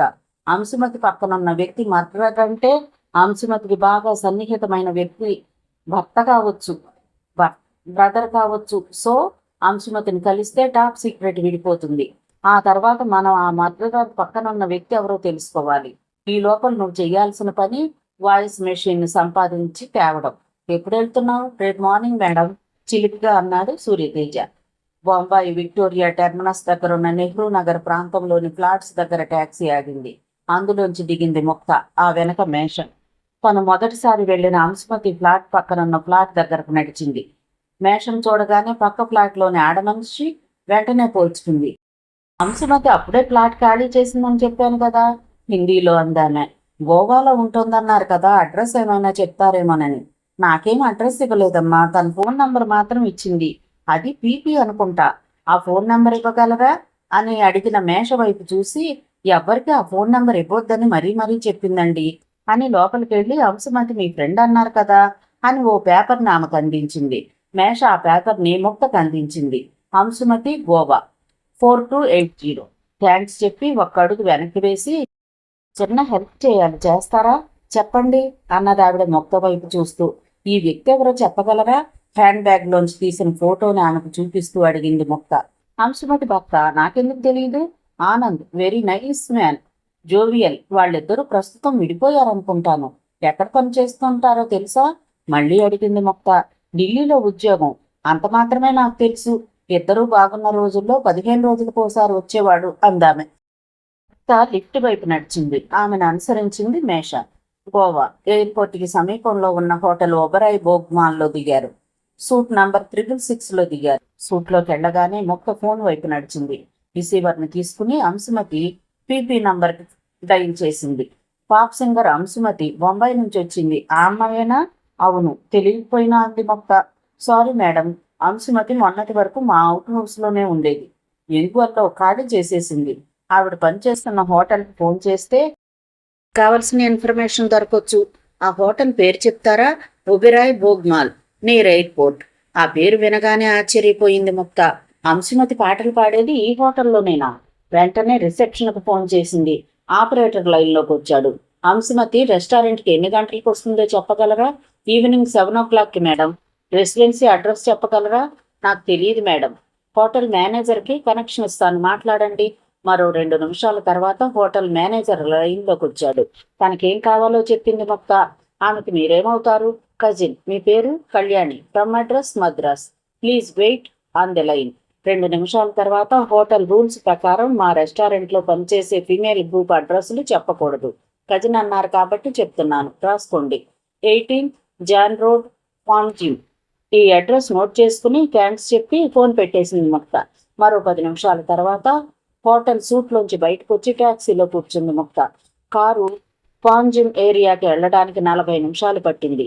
John road 10, 11, 12, 13, 14, 15, 16, 17, 18.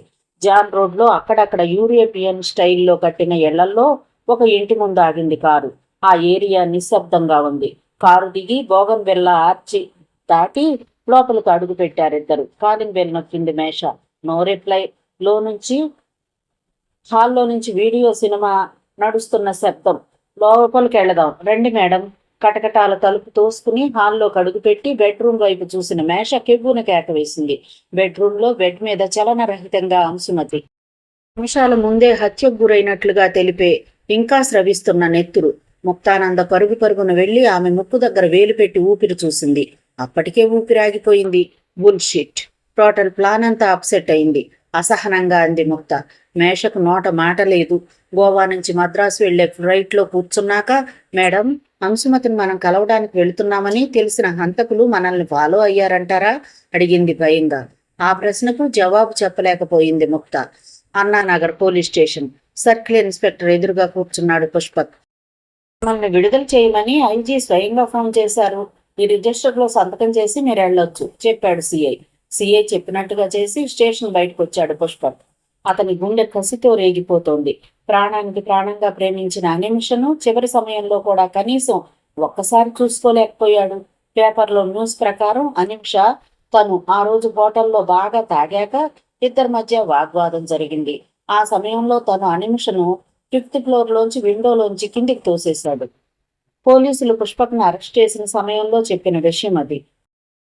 ఆ సమయంలో తను మద్రాసులోనే లేడు. పని మీద బెంగళూరు వెళ్ళాడు. ఆ హత్య తాను చేయలేదు. I'm not a murderer. ఎలుగెత్తి అరిచినా ఎవరూ వినిపించుకోలేదు. మరి తను అకస్మాత్తుగా నిర్దోషి అయిపోయాడా? తనని విడిపించడానికి ఐజీ ఎందుకు ఫోన్ చేయాల్సి వచ్చింది? అనిమిష తన మధ్య బంధం తెలిసిన దగ్గర నుండి రవిచంద్ర ప్రవర్తన మారిపోయింది. తనని ఆ రోజు బెంగళూరుకు పంపించింది Ravichandra. I will kill you ఆలోచిస్తూ రోడ్డు పక్కన నడుస్తున్న పుష్పక్ పక్కన నెమ్మదిగా వచ్చి ఓ మారుతి కారు ఆగింది. గొంతు శబ్దాన్ని గుర్తుపట్టి ఆ స్వరం ఏ వ్యక్తిదో స్పష్టంగా ఐడెంటిఫై చేసే యంత్రం వాయిస్ మెషిన్. ప్రపంచంలో కొన్ని మిలియన్ల మంది మనుషులున్నా ఆ మనుషులు ఒక్కొక్కప్పుడు ఒక్కోలాగా ఉన్నా ప్రపంచంలో ప్రతి 7 వ్యక్తులు ఒక్కలాగే ఉంటారని శాస్త్రజ్ఞులు చెబుతూ ఉన్నా వారి గొంతు ధ్వని మాత్రం ఒకే మాదిరి ఉండదు. ప్రతి వ్యక్తి ప్రత్యేకమైన హావభావంలాగే స్వరం కూడా ఉంటుంది. ఏ స్వరానికి ఉన్న ప్రత్యేకత ఆ స్వరానిదే. ఆ స్వర ప్రత్యేకత ఆధారంగా నేరస్తులను పట్టుకోవడానికి ఉపయోగించే మెషీనే ఆ వాయిస్ మెషిన్. నేరస్తులను పట్టుకోవడానికి నేర శాస్త్రంలో ఫింగర్ ప్రింట్స్కి ఎంతటి ప్రాముఖ్యత ఉందో ఈ వాయిస్ మెషిన్కి కూడా అంతే ప్రాముఖ్యత ఉంది. ఎవరికి తెలియకుండా ఈ వాయిస్ మెషిన్ని నీ ఆఫీస్ ఫోన్కి కనెక్ట్ చేయాలి. అలాగే నువ్వు అనుమానిస్తున్న వ్యక్తులు నీతో మాట్లాడుతున్నప్పుడు ఆ స్వరాన్ని రికార్డ్ చేయాలి. ఆ రెండింటి వాయిస్ మెషిన్కి విడివిడిగా ఫీడ్ చేస్తే ఈసీజీ గ్రాఫ్లా ఓ గ్రాఫ్ వస్తుంది.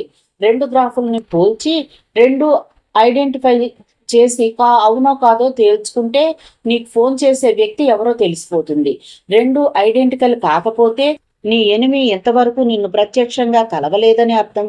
ఐడెంటికల్ అయితే నీ శత్రువు నీకు తెలిసిన వ్యక్తే, తరచూ నిన్ను కలిసే వ్యక్తే అయ్యుంటాడు అన్నాడు తేజ వాయిస్ మెషిన్ని ఆమె టేబుల్ మీద పెట్టి. ఫోరెన్సిక్ సైన్స్ ఎంత అభివృద్ధి చెందింది? ఆశ్చర్యపోతూ అంది ముక్త.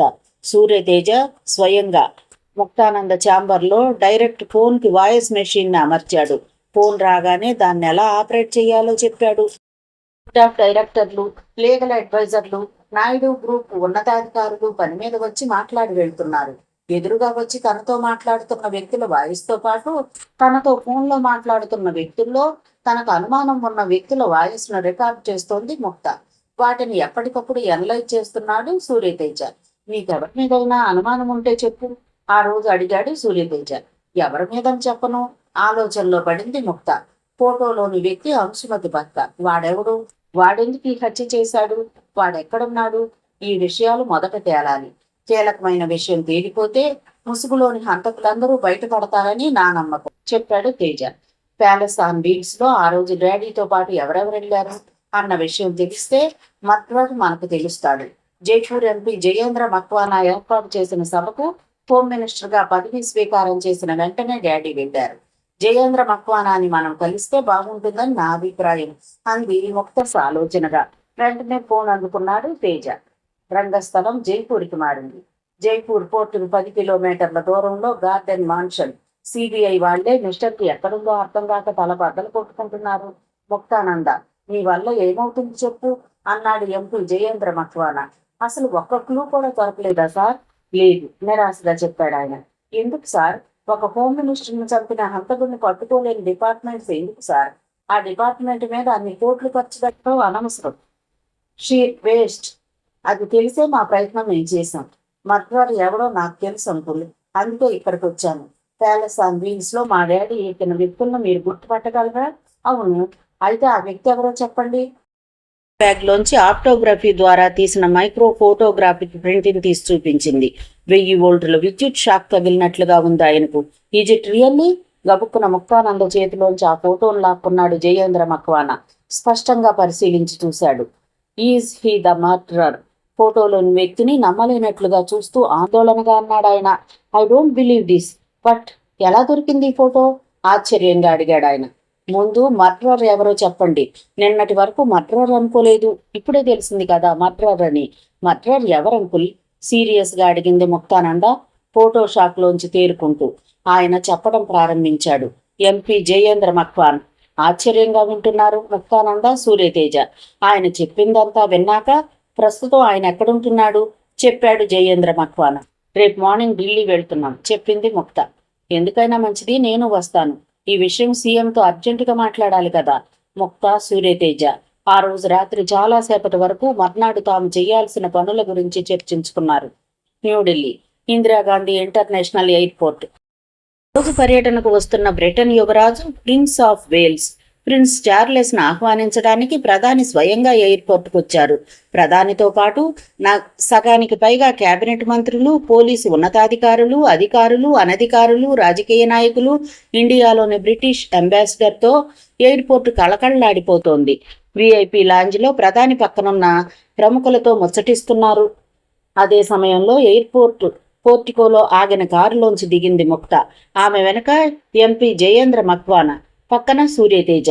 ముక్త గబగబా లోనికెళ్లబోతుండగా సెక్యూరిటీ స్టాఫ్ అడ్డగించబోయి పక్కనున్న జయేంద్ర మక్వానాను చూసి, ముక్త టీవీని చూసి, ఆమె వెనుకున్న సెక్యూరిటీని చూసి సెల్యూట్ చేసి పక్కకు తప్పుకున్నారు. నేరుగా తమ వైపు వస్తున్న ముక్తను చూడగానే ప్రైమ్ మినిస్టర్ ఆమెను వెంటనే గుర్తుపట్టాడు. బాగున్నావా అమ్మా? ఏంటి ఇలా వచ్చావు? నాయుడు గ్రూప్కి నువ్వు చైర్మన్ అయ్యావట కదా, కంగ్రాట్స్. నేను ఈ మధ్య మద్రాసు రాలేదు. ముక్త చిన్నప్పటి నుంచి తెలుసు ఆయనకు. ఆయన మాటల్ని ఓ పక్క వింటూనే సునిశ్చితంగా పరిసరాలను పరిశీలిస్తోంది ముక్త. సరిగ్గా ప్రైమ్ మినిస్టర్కి వెనక భాగంలో 3వ వరుసలో పిఎం పర్సనల్ సెక్యూరిటీ స్టాఫ్. ఆ స్టాఫ్లో ఒక వ్యక్తి మీద ముక్త చూపు పడింది. ఆ సమయంలో ఆ వ్యక్తి పక్కనున్న వ్యక్తితో ఏదో మాట్లాడుతున్నాడు. అంకుల్, నేనిప్పుడు మీరు ఊహించని ఒక అద్భుతమైన పని చేస్తున్నాను. నా దగ్గరికి, నా సిబ్బంది దగ్గరికి పోలీస్ ఫోర్స్ను రాకుండా చేసే బాధ్యత మీది. నేనేదో దేశద్రోహం చేస్తున్నాను అనుకోకండి. ఆ మాటలకు పిఎం విస్తుపోయి చూశాడు. ముక్త ఓరకంటితో సూర్యతేజ వైపు చూసింది. ముందుగా అనుకున్న పథకం ప్రకారం సూర్యతేజ పెనువేగంతో ముందుకు కదిలి ఏమాత్రం ఆలస్యం చేయకుండా సెక్యూరిటీ స్టాఫ్లో ఉన్న ఆ వ్యక్తి వైపు దూసుకుపోయాడు. ఆ వ్యక్తి బలంగా దృఢంగా ఉన్నాడు. తన వైపు వస్తున్న సూర్యతేజను నిశ్చింతగా పరిశీలించాడు అతను. ఒక్క క్షణం అతనిలో ఏదో అనుమానం. గబుక్కున వెనక్కి కదలబోయాడు, పరిగెత్తబోయాడు.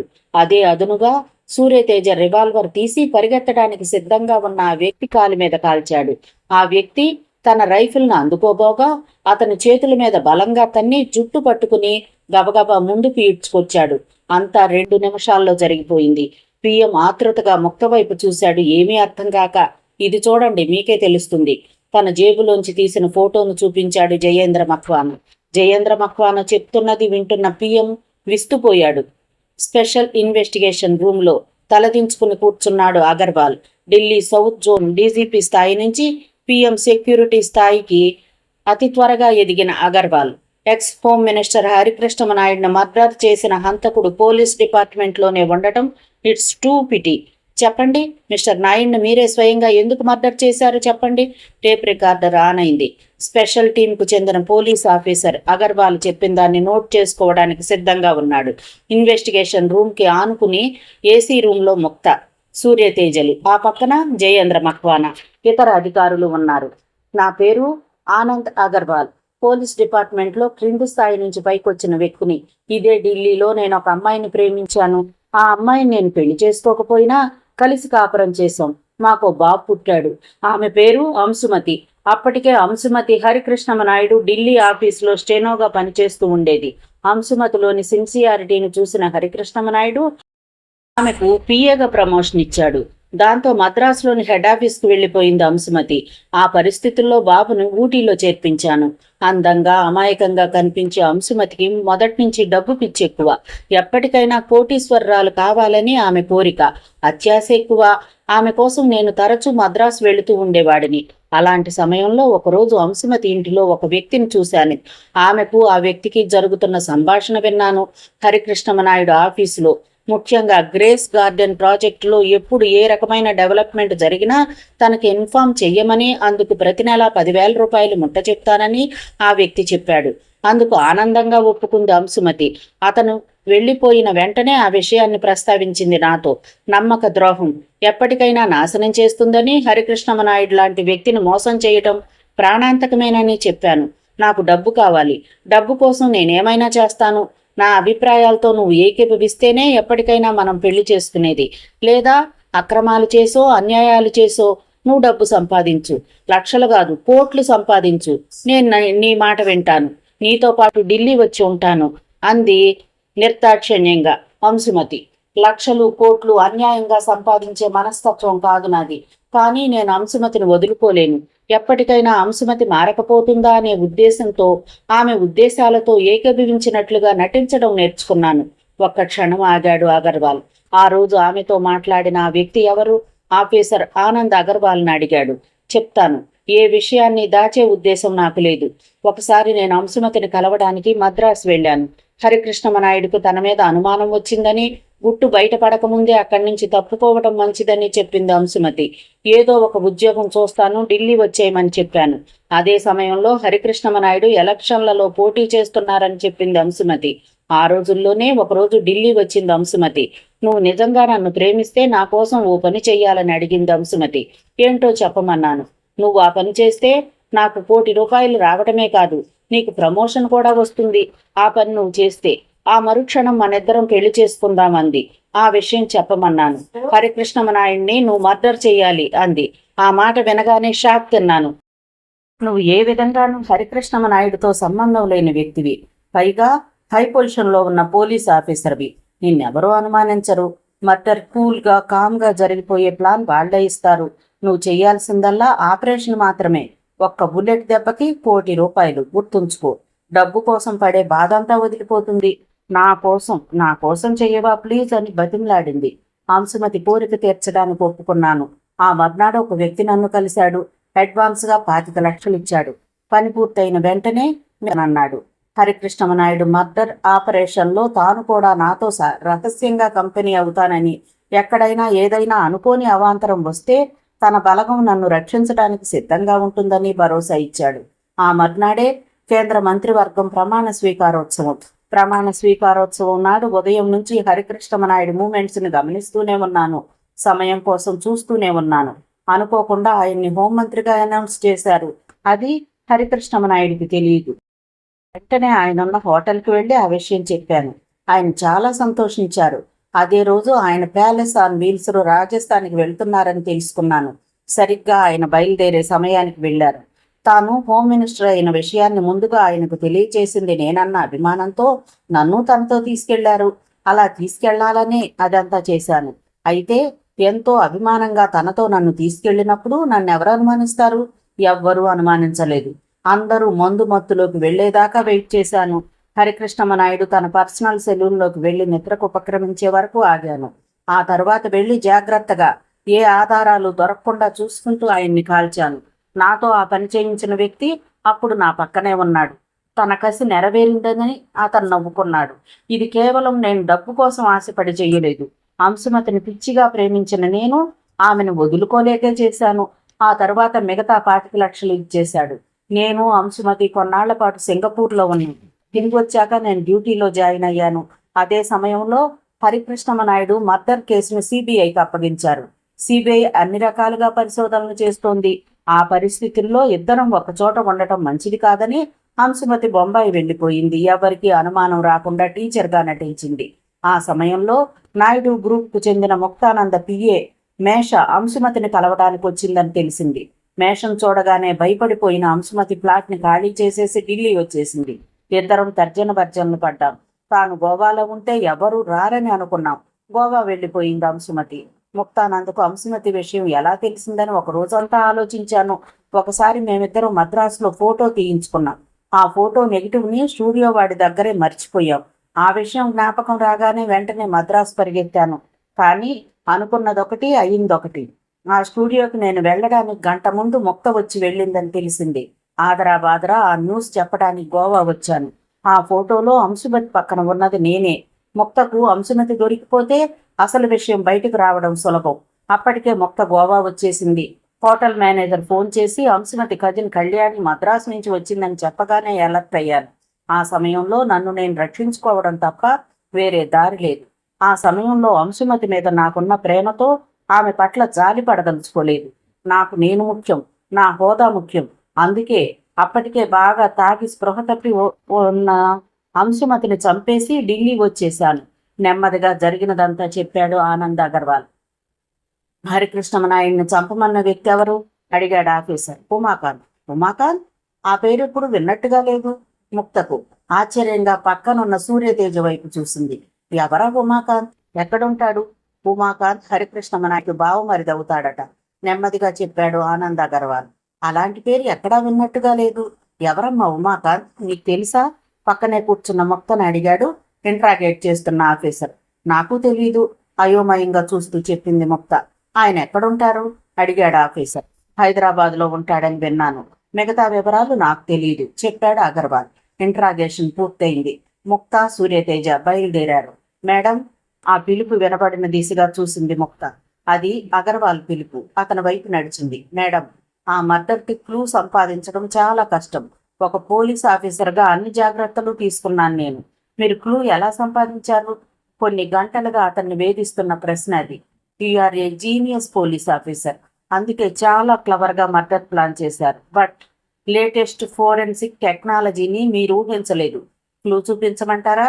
అంతవరకు ఆమె చేతిలో ఉన్న ఆప్టోగ్రఫీ మైక్రో ఫోటోగ్రాఫిక్ ఫోటోను చూపించింది ముక్త. జీవం లేని చూపులతో ఆ ఫోటోను చూశాడు ఆనంద్ అగర్వాల్. వెనుతిరిగింది ముక్త. మాజీ హోంమంత్రి నాయుడు మర్డర్. పోలీస్ బాస్ దొరికాడు. బిగ్ బాస్ కోసం వేట. ఆనంద్ అగర్వాల్ చెప్పిన కథ అంతా మర్నాడు పేపర్లో వచ్చింది. అంశుమతి అగర్వాల్ ఫోటోలతో సహా. ఈ ఉమాకాంత్ ఎవడు? మమ్మీకి తమ్ముళ్ళు గాని అన్నలు గాని ఎవ్వరూ లేరు. ఉమాకాంత్ డాడీకి బావమరిది అవుతాడని అగర్వాల్ చెప్పాడు. చేతిలోని ఇండియన్ ఎక్స్ప్రెస్ పేపర్ని పక్కన టీపై మీద పెడుతూ అంది ముక్త. ఉమాకాంత్ పేరు ఎక్కడో విన్నాం మనం. నేను అదే ఆలోచిస్తున్నాను అన్నాడు సూర్యతేజ. వాడెక్కడున్నా వాడిని బతకనివ్వకూడదు. వాడిని నా చేతులతో నేనే చంపుతా, కసిగా అంది ముక్త. రాత్రంతా నిద్ర లేకపోవడం వల్ల ఆమె కళ్ళు ఎర్రబడ్డాయి. డ్రెస్సింగ్ టేబుల్ ముందు తలదువ్వుకుంటున్న సూర్యతేజకు ఏదో అకస్మాత్తుగా జ్ఞాపకం వచ్చింది. ముక్త, ఉమాకాంత్ ఎవడో తెలిశాడు, అరుస్తున్నట్లుగా అన్నాడు. ఆశ్చర్యంగా కుర్చీలోంచి లేచింది ముక్త. డాడీ సంపాదించిన గ్రేస్ గార్డెన్స్ ల్యాండ్ డాక్యుమెంట్స్లో ఉమాకాంత్ పేరుంది అన్నాడు ఉద్వేగంగా Teja. Yes, you are correct, ఉత్సాహంగా అంది ముక్త. ఆ డాక్యుమెంట్స్లో కనిపించిన ఆ పేరు ఆమె కళ్ళ ముందు తిరుగుతోంది. కసితో ఆమె పిడికిళ్ళు బిగుసుకున్నాయి. అప్పటికి ఢిల్లీ నుంచి మద్రాసు వెళ్లే విమానం బయలుదేరటానికి 1 గంట టైం ఉంది. అదే సమయంలో Hyderabad Banjara hills road number 12లో విశాలమైన భవనంలో 2వ అంతస్తులో సరిగ్గా ఉదయం 11 గంటలకి విశాలమైన పాతకాలపు వెండి తూగుటుయ్యాల మీద కూర్చున్న ఆ వ్యక్తి పేపర్లోని వార్తను క్షుణ్ణంగా చదివాడు. రెండోసారి చదివాడు. చదివి సీరియస్గా ఆలోచనలో పడ్డాడు. ఆ వ్యక్తి పులిలా ఉన్నాడు. ఆకలితో అడవంతా తిరుగుతున్న అడవి పులిలా అసహనంగా పచారులు చేస్తూ లెక్కర్ క్యాబినెట్లోని డిఫెన్స్ రమ్ బాటిల్ తీసుకుని గడగడా తాగేసి చెవి పోగు మీద చెయ్యేసుకుని Agarwal, I will kill you అని అరుస్తూ ఫోన్ అందుకున్నాడు.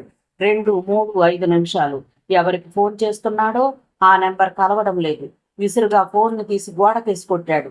ఆ వ్యక్తి ఉమాకాంత్. అదే సమయంలో ఆ బిల్డింగ్ ముందు ఓ కారు ఆగింది. ఆ కారులోంచి దిగిన వ్యక్తి గబగబా మెట్లెక్కాడు. పై హాల్లోకి వచ్చి ఆ వ్యక్తిని చూడగానే ఉమాకాంత్ పులిలా గాండ్రించాడు. చూడరా, ఇప్పుడేమైందో చూడు, పేపర్ చూడు. అప్పుడే చెప్పాను శత్రుశేషం ఉంచకూడదని. వాడు ఆ అగర్వాల్ గాడు ఎప్పటికైనా మనకు శత్రువేనని. ఏమన్నావు? వాడు మనల్నే చేస్తాడన్నావు. చూడు, పోలీసులు నా ఇల్లు చుట్టుముట్టడం ఖాయం. నీకేం? ఎక్కడా ఏ నెత్తురు మరక అంటకుండా అన్నీ నా చేత చేయించి హాయిగా ఉన్నావు. ఉగ్రంగా అరుస్తూ ఉన్నాడు ఉమాకాంత్. పోలీసులు నీ ఇంటికొచ్చి ఏం చేస్తారట? నేల రంగు సూట్లోని వ్యక్తి తీరుబడిగా సిగరెట్ వెలిగించుకుంటూ అన్నాడు. అరెస్ట్ చేస్తారు, కోర్టుకి లాక్కెళ్తారు, నా చేత జరిగినదంతా చెప్పేస్తారు. అప్పుడు నీ సంగతి బయట పెడతాను అంటూ ఆ సూటు వ్యక్తి వైపు చూస్తూ అన్నాడు. డోంట్ వర్రీ, అలాంటిది జరుగుతుందనే నే పరిగెత్తుకొచ్చాను. పోలీసులు వస్తారు, నిన్ను అరెస్ట్ చేస్తారు, కానీ నేను భయపడను. ఈ యంత్రాంగం, ఈ పోలీసులు ఎవ్వరూ నన్నేమీ చేయలేరు. ఎందుకో తెలుసా? ఈ రహస్యం వాళ్ళు తెలుసుకోలేరు గనక, వాళ్ళకు తెలియదు గనక. ఎలా ఎలా ఉమాకాంత్ ఆశ్చర్యంగా అడిగాడు. మై డియర్ పూర్ ఉమాకాంత్, నాకు పాపపుణ్యాల మీద నమ్మకం లేదని నీకు తెలుసు, జాలి దయ లేదని తెలుసు. నువ్వు బతుకుంటే పోలీసులకు ఆ రహస్యం తెలుస్తుంది కదూ. నవ్వుతూ ఆ సూటు వ్యక్తి తన జేబులోంచి పిస్టల్ తీశాడు. సైలెన్సర్ సరి చూసుకున్నాడు. ఆ పిస్టల్ను చూడగానే ఉమాకాంత్ భయంగా అరుస్తూ, ఒరే, ఏం చేస్తున్నావురా? నేను భయంగా ముందుకు రాబోయాడు. ఏమాత్రం ఆలస్యం చేయలేదు ఆ సూటు వ్యక్తి. సూటిగా అతని గుండెల్లోకి పిస్టల్ను గురిపెట్టాడు. అంతే. అంత ఎర్రటి కార్పెట్ మీద నెత్తిటి మడుగులో పడిపోయాడు. అతని కుడి చెవి కాడ మీద ఉంది. ఆ బంగారు కాడకు అంటుకున్న నెత్తురు మెలమెలా మెరుస్తోంది. అదే సమయంలో హైదరాబాద్ ఎయిర్పోర్ట్లో ఆగిన విమానంలోంచి దిగింది ముక్తానంద. ఆమె వెనక సూర్యతేజ. ఎయిర్పోర్ట్లోంచి బయటకు వచ్చిన వాళ్ళిద్దరూ వెంటనే ట్యాక్సీ ఎక్కారు. బంజారా హిల్స్, చెప్పింది ముక్త. ఉమాకాంత్ను మనం కలిస్తే గ్రేస్ గార్డెన్స్ ల్యాండ్ వ్యవహారం అంతా బయటపడుతుంది. సుష్మా సుందరి, రమాకాంతుల గురించి కూడా మనకు తెలుస్తుంది అన్నాడు సూర్యతేజ. ఉమాకాంత్ గురించి లాయర్ అంకుల్ డైరీలో రాసుకున్నారు, మనకెప్పుడు ఎందుకు చెప్పలేదు అంది ముక్త. ఉమాకాంత్ హంతకుడని డాడీ ఎందుకు ఊహించలేకపోయారు? అసలు మా డాడీ హత్య చేసి ఉమాకాంతేనేమో తనలో తనే అనుకున్నట్లుగా అన్నాడు Surya Teja. Car Banjara hills police station దాటింది. ఇక్కడ ఉమాకాంత్ దొరుకుతాడని నాకు నమ్మకం లేదు. ప్రతిదీ ఎంతో పగడ్బందీగా చేసిన వాడు తెలివి తక్కువగా దొరికిపోతాడా? వేటాడాలి. ఉమాకాంత్ నా చేతుల్లో చావాలి. Yes, I will kill the bastard ఆవేశంగా అంది. ముక్తానంద కారు మలుపు తిరిగి రోడ్ నంబర్ 12లోకి ప్రవేశించింది. రోడ్ నంబర్ 12లోని ఫ్లాట్ నంబర్ 66 ముందు పోలీస్ వ్యాను, జీపు, అంబులెన్స్ ఆగి ఉన్నాయి. అప్పటికే సరిగ్గా కారు ఆ బిల్డింగ్ ముందు ఆగిన సమయంలో నుంచి ఉమాకాంత్ శవాన్ని పోలీసులు తీసుకొస్తున్నారు. హరికృష్ణమనాయుడు మర్డర్లోని కీలకమైన వ్యక్తి ఇండస్ట్రియలిస్ట్ ఉమాకాంత్ అని అరగంట క్రితం ఎవరో చంపేశారు, సిటీ పోలీస్ కమిషనర్ చెప్పాడు. ముక్తా, తేజ షాక్ తిన్నారు. ప్రతిసారి కొద్దిలో హంతకుడు తప్పించుకుపోతున్నాడు. ఒక్కింత నిరాశ నిస్పృహలతో వినిదిరిగారు ముక్తా, తేజ. బంజారా హిల్స్ లోంచి కారు ఎయిర్పోర్ట్ వైపు పరిగెడుతోంది. కారులో కూర్చున్న ముక్తానంద అసహనంగా ఉంది. అసలు హంతకుడు ఉమాకాంత్ కాదన్నమాట. అసలు కీలకమైన వ్యక్తి ఎవడో ఉన్నాడు. ఎవడు వాడు? ముక్తానందలో తలెత్తిన ఈ ప్రశ్నకు జవాబు లేదు. స్పెషల్ ఇన్స్ట్రక్షన్స్ మేరకు telephone department Naidu group board of directors ఇతర అధికారుల ఫోన్ల మీద ట్రాప్ నుంచింది. దానికోసం ప్రత్యేకంగా టెలిఫోన్ డిపార్ట్మెంట్లో ఒక సెల్ ఏర్పాటైంది రహస్యంగా. ఆ ఫోన్ల ట్రాక్ను పర్యవేక్షించడానికి డీజీపీ స్థాయిలోని 4 పోలీస్ ఆఫీసర్లు తమ సిబ్బందితో ఏ నిమిషంలోనైనా దొరికే క్లూ కోసం ఎదురు చూస్తున్నారు. చైర్మన్ ముక్తానంద ఛాంబర్లోని పర్సనల్ ఫోన్కి అమర్చిన వాయిస్ మెషిన్ ఎప్పటికప్పుడు ముక్తానందకు వచ్చిన ఫోన్లలోని వ్యక్తుల గొంతులను ఎనలైజ్ చేసి రిపోర్ట్నిస్తోంది. ఆ రిపోర్ట్ను ఎప్పటికప్పుడు ఎనలైజ్ చేస్తున్నాడు సూర్యతేజ. నాయుడు గ్రూప్కి సంబంధం ఉన్న ప్రతి వ్యక్తి పైన కనపడని నిఘా. చైర్మన్ ఛాంబర్లో ముక్త ఎదురుగా వాయిస్ మెషిన్ రిపోర్ట్స్ను సీరియస్గా పరిశీలిస్తున్నాడు సూర్యతేజ. తేజ సడన్గా పిలిచింది ముక్త. అంతవరకు తాను చూస్తున్న గ్రేస్ గార్డెన్ ల్యాండ్ డాక్యుమెంట్స్ను టేబుల్ మీద పెట్టి.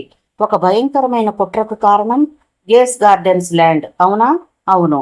ఆ ప్రాజెక్టుని ఇమీడియట్గా మనం మొదలెడితే ఈ పరిస్థితుల్లో లేనిపోని టెన్షన్స్. ఏదో చెప్పబోయాడు సూర్యతేజ.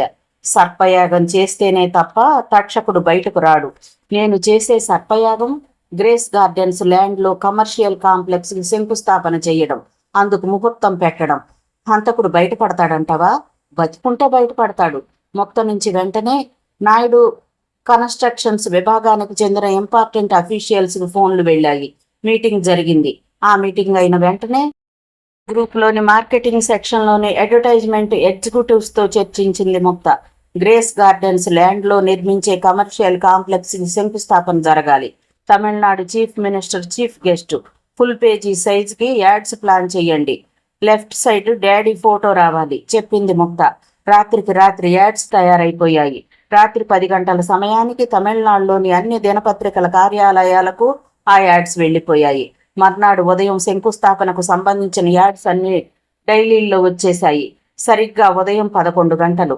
వరుసగా ఫోన్ కాల్స్ను వాయిస్ మెషిన్ ద్వారా విశ్లేషిస్తున్న సూర్యతేజ రకరకాల గ్రూపులతో నిండిన కాగితాలను తీసుకుని చైర్మన్ ఛాంబర్లోకి ప్రవేశించాడు. ముక్త, వాయిస్ మెషిన్ ఎనలైజ్ ప్రకారం ఒక వ్యక్తిని అనుమానించడానికి ఆస్కారం ఉంది. ఎవరా వ్యక్తి? అతని చేతుల్లోని పేపర్స్ను అందుకుంటూ అడిగింది ముక్త. చెప్పాడు సూర్యతేజ. నో, నేను నమ్మలేను అంది ముక్త. ఆ వ్యక్తి రఘునాథ్. రాత్రి 10 గంటలైంది. మద్రాస్ ఆర్టీసీ బస్టాండ్లోకి చేతిలో సూట్ కేస్, పక్కన భార్య, చేతిలో 2 ఏళ్ల పాపతో ప్రవేశించాడు వీరముత్తు. వీరముత్తు భార్య పళనీని బస్ ఎక్కించడానికి వచ్చాడు. సడన్గా పెళ్లి ముహూర్తాలు పెట్టి రమ్మంటే ఎలా? నేను పెళ్లి నాటికి వస్తానని చెప్పు. నిన్ను రిసీవ్ చేసుకోవడానికి మీ బ్రదర్ వస్తాడు కదా, మీరు కూడా నాతో వస్తే బాగుండేది నెమ్మదిగా అంది పళని. బాగానే ఉండేది, మనకు కావలసినప్పుడు సెలవులు దొరకవు చికాగ్గా అన్నాడు వీరముత్తు. పళని ఎక్కబోయే బస్సు రావడానికి అరగంట టైం ఉంది. పక్కనే సిగరెట్ కాలుస్తూ నిలబడ్డాడు వీరముత్తు. రాత్రి 10:30 అయింది. నందనంలోని ముక్తా రెసిడెన్స్ పక్కనున్న బిల్డింగ్లోంచి నటరాజన్ అనే ఆ ఇంటి ఓనర్ పై బాల్కనీలోంచి పక్క బిల్డింగ్లోకి తొంగి చూసి హాల్లో కూర్చున్న బహదూర్ని పిలిచి, మేడం, ముక్తానంద గారికి ఫోన్ వచ్చింది, అర్జెంటుగా రమ్మని చెప్పు అన్నాడు. ఆ విషయం చెప్పడానికి లోనికి వెళ్ళాడు బహదూర్. పక్కింటి నుంచి చేసే వ్యక్తి ఎవరు? మన ఫోన్ పనిచేస్తుంది కదా ఆలోచిస్తూ పక్కింటికి వెళ్ళింది ముక్త. రిసీవర్ అందుకుంది ముక్త అనుమానంగా. How are you baby? ఆ గొంతును వెంటనే పోల్చుకుంది ముక్త. ఆ గొంతు శబ్దం కరుట్గా ఉంది. ఆ ఫోన్ కాల్ని ట్రాప్ చేసి పట్టుకోవడానికి చాలా ఏర్పాట్లు చేసినట్టున్నావు. చూసావా, నీకంటే చాలా తెలివైన వాడిని కదూ. అందుకే చూడు బేబీ, నువ్వు గాని, ఈ పోలీసులు గాని, ఈ ప్రభుత్వం, ఈ యంత్రాంగం నన్ను పట్టుకోలేదు. నేను లొంగిపోతే తప్ప. ఎందుకో తెలుసా? నా మెదడు కంప్యూటర్, క్రిమినల్ కంప్యూటర్. అందుకే ఎన్ని హత్యలు చేసినా ఒక్క క్లూ కూడా మిగల్చలేదు. బై డైలీ పేపర్స్ అన్నీ చూశాను. హరికృష్ణమనాయుడు కమర్షియల్ కాంప్లెక్స్ యాడ్స్ చూశాను. Very nice. ఇదే నీకు చివరి హెచ్చరిక. అక్కడ శంకుస్థాపన చేయడానికి వీల్లేదు. వింటున్నావా? వీల్లేదని చెప్పడానికి నువ్వెవరు? నేనెవరో తర్వాత చెప్తాను. ముందు నేను చెప్పేది విను. ఆ ల్యాండ్ని నువ్వు ముట్టుకోవడానికి వీల్లేదు. నీ శంకుస్థాపన కార్యక్రమాన్ని ఉపసంహరించుకో. లేకపోతే రేపు సాయంత్రం లోపల నువ్వు మర్డర్ అయిపోతావు. నీ తండ్రి దగ్గరకే పోతావు.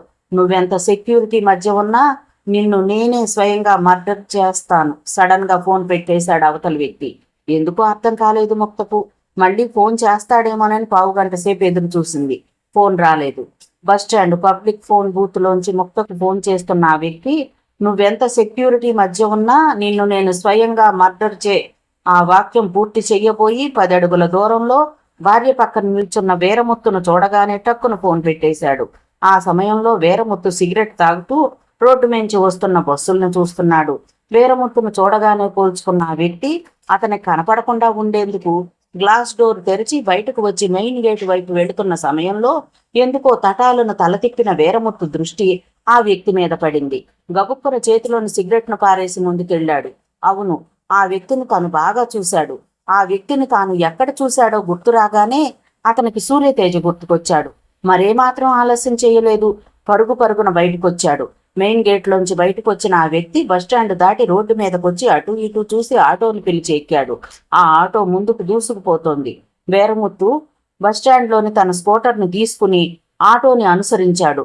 వీరముత్తు తనను అనుసరిస్తున్నాడని తెలియని ఆటోలోని వ్యక్తి సిగరెట్ తాగుతూ నాయుడు కమర్షియల్ కాంప్లెక్స్ శంకుస్థాపన జరగకుండా ఉండటానికి తానేం ప్లాన్ చేయాలో ఆలోచిస్తున్నాడు కసిగా. సరిగ్గా 11:25 ఫోన్ మోగింది. ఉలిక్కిపడి చూసింది ముక్త. Hello, Muktananda here. మేడం, నా పేరు వీరముత్తు. సూర్యతేజ గారున్నారా? ఫోన్ రిసీవర్ను సూర్యతేజకు అందించింది ముక్తానంద. హలో సూర్యతేజ. సార్, నేను వీరముత్తుని, జనరల్ పోస్ట్ ఆఫీస్ క్లర్క్ని. చెప్పండి. సార్, మీ డాడీని మర్డర్ చేసిన వ్యక్తిని నేను ఇప్పుడే బస్టాండ్లో చూశాను. అతన్ని ఫాలో అయ్యాను. అర్జెంటుగా మీరొస్తే అతన్ని పట్టుకోవచ్చు సార్.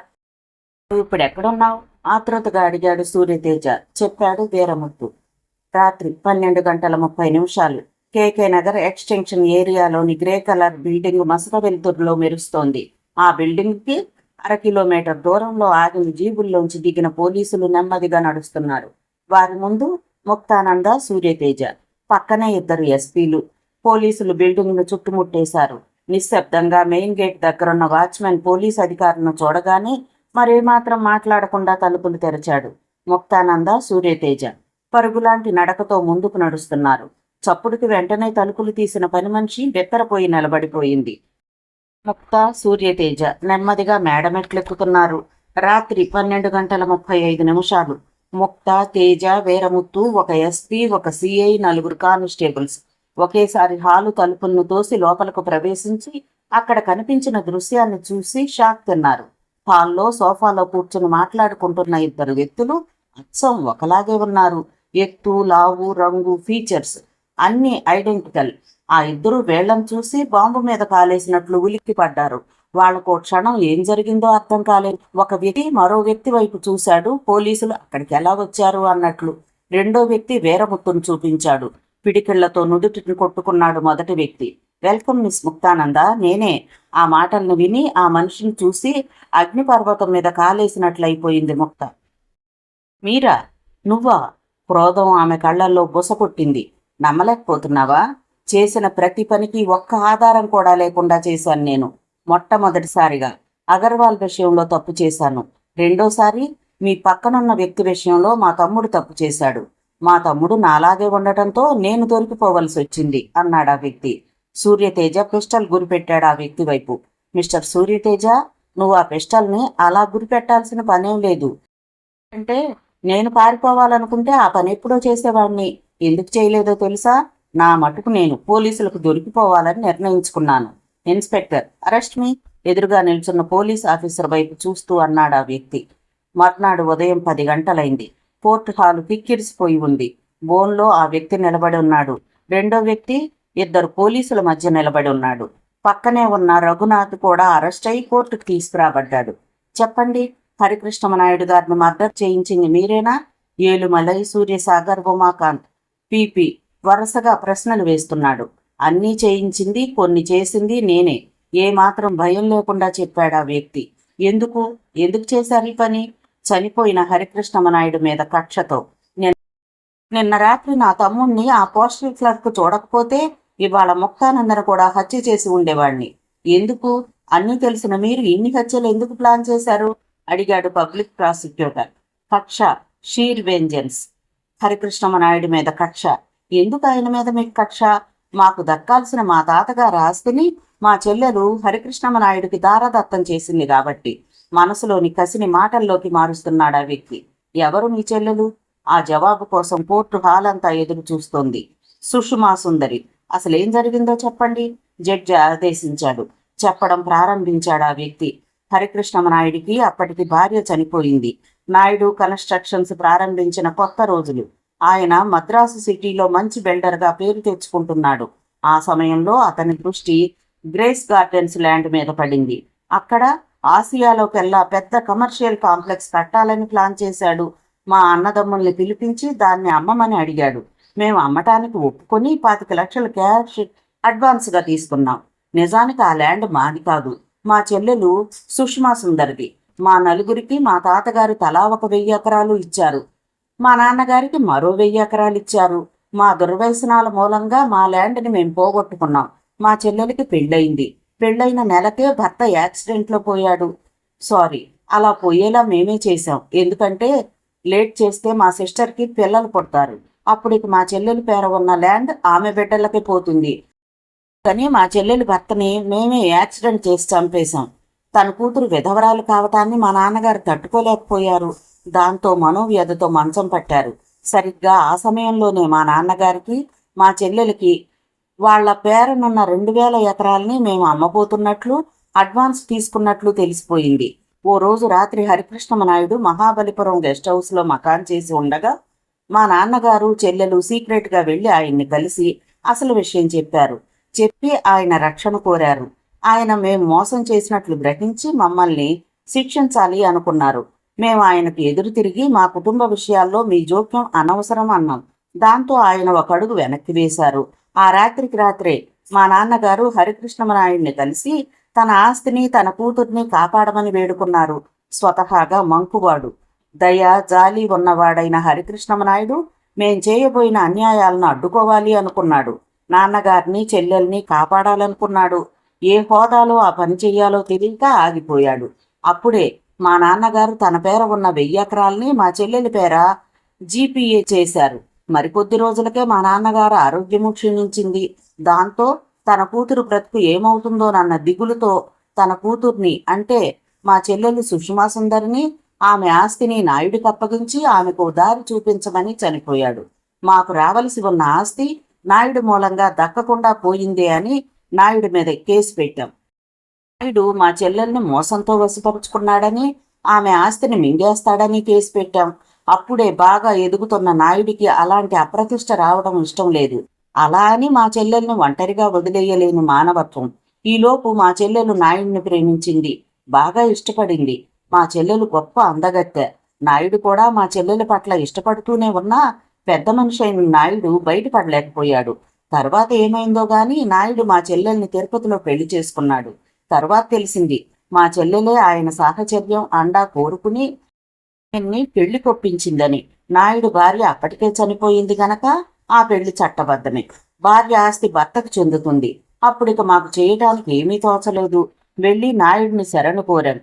నాయుడు క్షమించి నన్ను తన లీగల్ అడ్వైజర్గా చేసి మా అన్న ఉమాకాంత్తో తమ్ముడు రమాకాంత్తో వ్యాపారాలు పెట్టించాడు. మా అన్న తమ్ముడు బాగానే అభివృద్ధి చెందారు. నేను నాయుడు అండతో బాగా ఎదిగాను. కానీ మాలో పగ చల్లారలేదు. కొన్నాళ్లకి మా చెల్లెలు గర్భవతి అయింది. డెలివరీ నాటికి నాయుడు ఊళ్ళో లేడు, విదేశాలు వెళ్ళాడు. మా చెల్లెలు ఒక బాబుని కని కన్ను మూసింది. మాలో పగ రేగింది. ఆ బాబుని తప్పించి వేరే చోట పెట్టి పెంచటం ప్రారంభించాం. మా చెల్లెలు పుట్టిన బిడ్డ చనిపోయినట్లుగా తెలుసుకుని బాధపడ్డాడు నాయుడు. కాలక్రమంలో నాయుడు బాగా ఎదిగాడు. ఎప్పటికైనా నాయుడిని నాయుడు పిల్లల్ని సర్వనాశనం చేసి ఆ ఆస్తుల్ని మా మేనల్లుడికి కట్టబెట్టాలని పథకం వేశాం. దాని ప్రకారమే రవిచంద్రని పాడు చేశాం, నిర్వీర్యుని చేశాం. ఇక ముక్తను లేపేస్తే ఆ కోట్ల ఆస్తులకు మా మేనల్లుడే కదా వారసుడు. మా మేనల్లుడు చనిపోయినట్లు నాటకం ఆడకపోతే నాయుడు దగ్గరే పెరుగుతాడు. నాయుడు గొప్ప వ్యక్తిత్వాన్ని ప్రేమను చూసి ఆయన పక్షం చేరిపోతే అందుకే వాణ్ణి విడిగా పెంచాం. రవిచంద్ర నాయుడు పొజిషన్లోకి వచ్చేస్తే అతన్ని లేపేయడం తేలిక. కానీ నాయుడు జీనియస్. వీలునామా రాసి కూతుర్ని వారసురాలుగా చేశాడు. దాంతో మా పథకం నీరుగారిపోసాగింది. అప్పటినుంచి మొక్కను పడగొట్టడం కోసం ఎన్నెన్నో ఎత్తులు జిత్తులు వేశాం. హరికృష్ణమనాయుడికి నాకు మధ్య ఉన్న బంధుత్వం ఎవ్వరికీ తెలియదు. మా మధ్య శత్రుత్వం కూడా ఎవరికీ తెలియదు. హరికృష్ణమనాయుడితో విభేదించి బయటికి వెళ్ళిపోయిన రఘునాథ్ దగ్గర నుంచి ఎవరెవరిని ఎక్కడ ఎలా ఉపయోగించాలో అలా ఉపయోగించాను. చెప్పడం ఆపాడు ఆ వ్యక్తి. మీ మేనల్లుడు ఇప్పుడు ఎక్కడున్నాడు? పీపీ ప్రశ్నించాడు. ఇక్కడే, ఈ కోర్టులోనే. పాపం, వాడికి నేనే వాళ్ళ మేనమామనని ఇప్పటికీ తెలీదు. కోర్టులో నిశ్శబ్దం పేరుకుంది. మీ మేనల్లుడి పేరు పుష్పక్. విజిటర్స్ గ్యాలరీలో కూర్చున్న పుష్పక్ పెద్ద షాక్ తిన్నాడు. గురాలై ఆ వ్యక్తి చెప్తున్న కన్ఫెషన్ ను వింటోంది ముక్త. మళ్లీ చెప్పడం ప్రారంభించాడు ఆ వ్యక్తి. మొత్తం హరికృష్ణమనాయుడి గ్రూప్లో జీనియస్ లాయర్ సూర్యసాగర్. మేము ఒకప్పుడు కలిసి తిరిగిన వాళ్ళమే. హరికృష్ణమనాయుడు, సుష్మా సుందర విషయం తెలియని సూర్యసాగర్ నాయుడి పట్ల తన విధేయత, స్నేహాన్ని చాటుకోవడానికి నాతో శత్రుత్వాన్ని పెట్టుకున్నాడు. నా జోలికి రానంత వరకు ఊరుకున్నాను. మా అన్నయ్య ఉమాకాంత్ని కలిసి వచ్చినప్పుడే మర్డర్ చేసేద్దాం అనుకున్నాం. హరికృష్ణమనాయుడు మర్డర్ గురించి ఇన్వెస్టిగేషన్ మానుకోమని చెప్పాం, వినలేదు. గ్రేస్ గార్డెన్ ల్యాండ్ గురించి ఎంక్వైరీ మొదలెట్టాడు. మా తమ్ముడి చేతిలో పోయాడు. పాపం, అలసిపోయాడు ఆ వ్యక్తి. యువర్ ఆనర్, నేనెవరో మీకు తెలుసు. ఒకప్పుడు మనిద్దరం ఇదే కోర్టులో కలిసి కేసులు వాదించాం. కక్ష మనిషిని మింగినప్పుడు మనిషి పశువుగా మారతాడు. రక్తం మరిగిన పులి మనుషుల్ని వేటాడుతుంది. అందుకే నా చేతికెక్కడా గాయాలు తగలకుండా కత్తిపోట్లు పొడిచాను. బుల్లెట్ను ముట్టుకోకుండా రైఫిల్ని పేల్చాను. మర్డర్లు చేశాను. నన్ను డైరెక్ట్గా శిక్షించడానికి కోర్టుకి సాక్ష్యాలు లేవు, దొరకవు.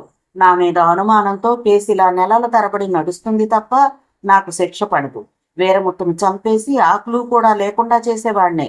వీరముత్తు నా తమ్ముడిని ఫాలో అయ్యాడన్న విషయం నాకు తెలియదు. పోలీసులతో ముక్త మా ఇంటికి వస్తుందని తెలియదు. తెలుసుంటే మా తమ్ముడు రమాకాంత్ను కూడా లేపేసేవాడిని. ఎప్పటికైనా నా తప్పుల్ని నా తమ్ముడి మీదకి నెట్టేసి తప్పించుకునేవాడిని తలుచుకుంటే. ఎలాగంటే నాయుడిని చంపింది అగర్వాల్, చంపించింది మా అన్న ఉమాకాంత్. సూర్యసాగర్ని చంపింది మా తమ్ముడు రమాకాంత్. అప్పుడు నేను బోర్డు మీటింగ్లో ఉన్నాను. అందుకే ఎవ్వరూ నన్ను అనుమానించలేకపోయారు. తెలుసుకునే అవకాశం ఉన్నా కన్ఫ్యూజ్ అయ్యాను. ఎందుకో తెలుసా? నేను మానసికంగా చచ్చిపోయాను. ప్రతి క్షణం కుట్రలు చేస్తూ ఎత్తులకు పై ఎత్తులు వేసినప్పుడే నేను మానసికంగా అలసిపోయాను. అందుకే లొంగిపోయాను అని ఆగి విజిటర్స్ గ్యాలరీలోని ముక్త వైపు చూస్తూ, ముక్త, ఒక రకంగా చూస్తే నువ్వు కూడా నాకు మేనకోడలివే అవుతావు.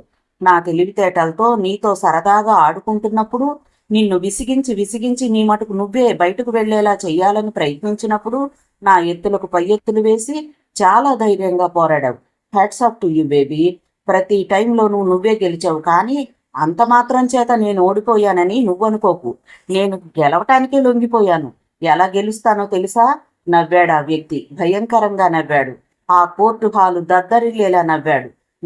నవ్వి అలసిపోయాడు. ఆ వ్యక్తి పిచ్చెత్తిపోయాడేమోనని జడ్జి భయపడ్డాడు. ముక్తానంద భయం నిండిన కళ్ళతో సూర్యతేజ వైపు చూసింది. నువ్వు నిన్న హరికృష్ణమనాయుడు కమర్షియల్ కాంప్లెక్స్ ఇనాగ్రేషన్ అనౌన్స్ చేయకపోతే నేను అసలు దొరికిండేవాడినే కాదు.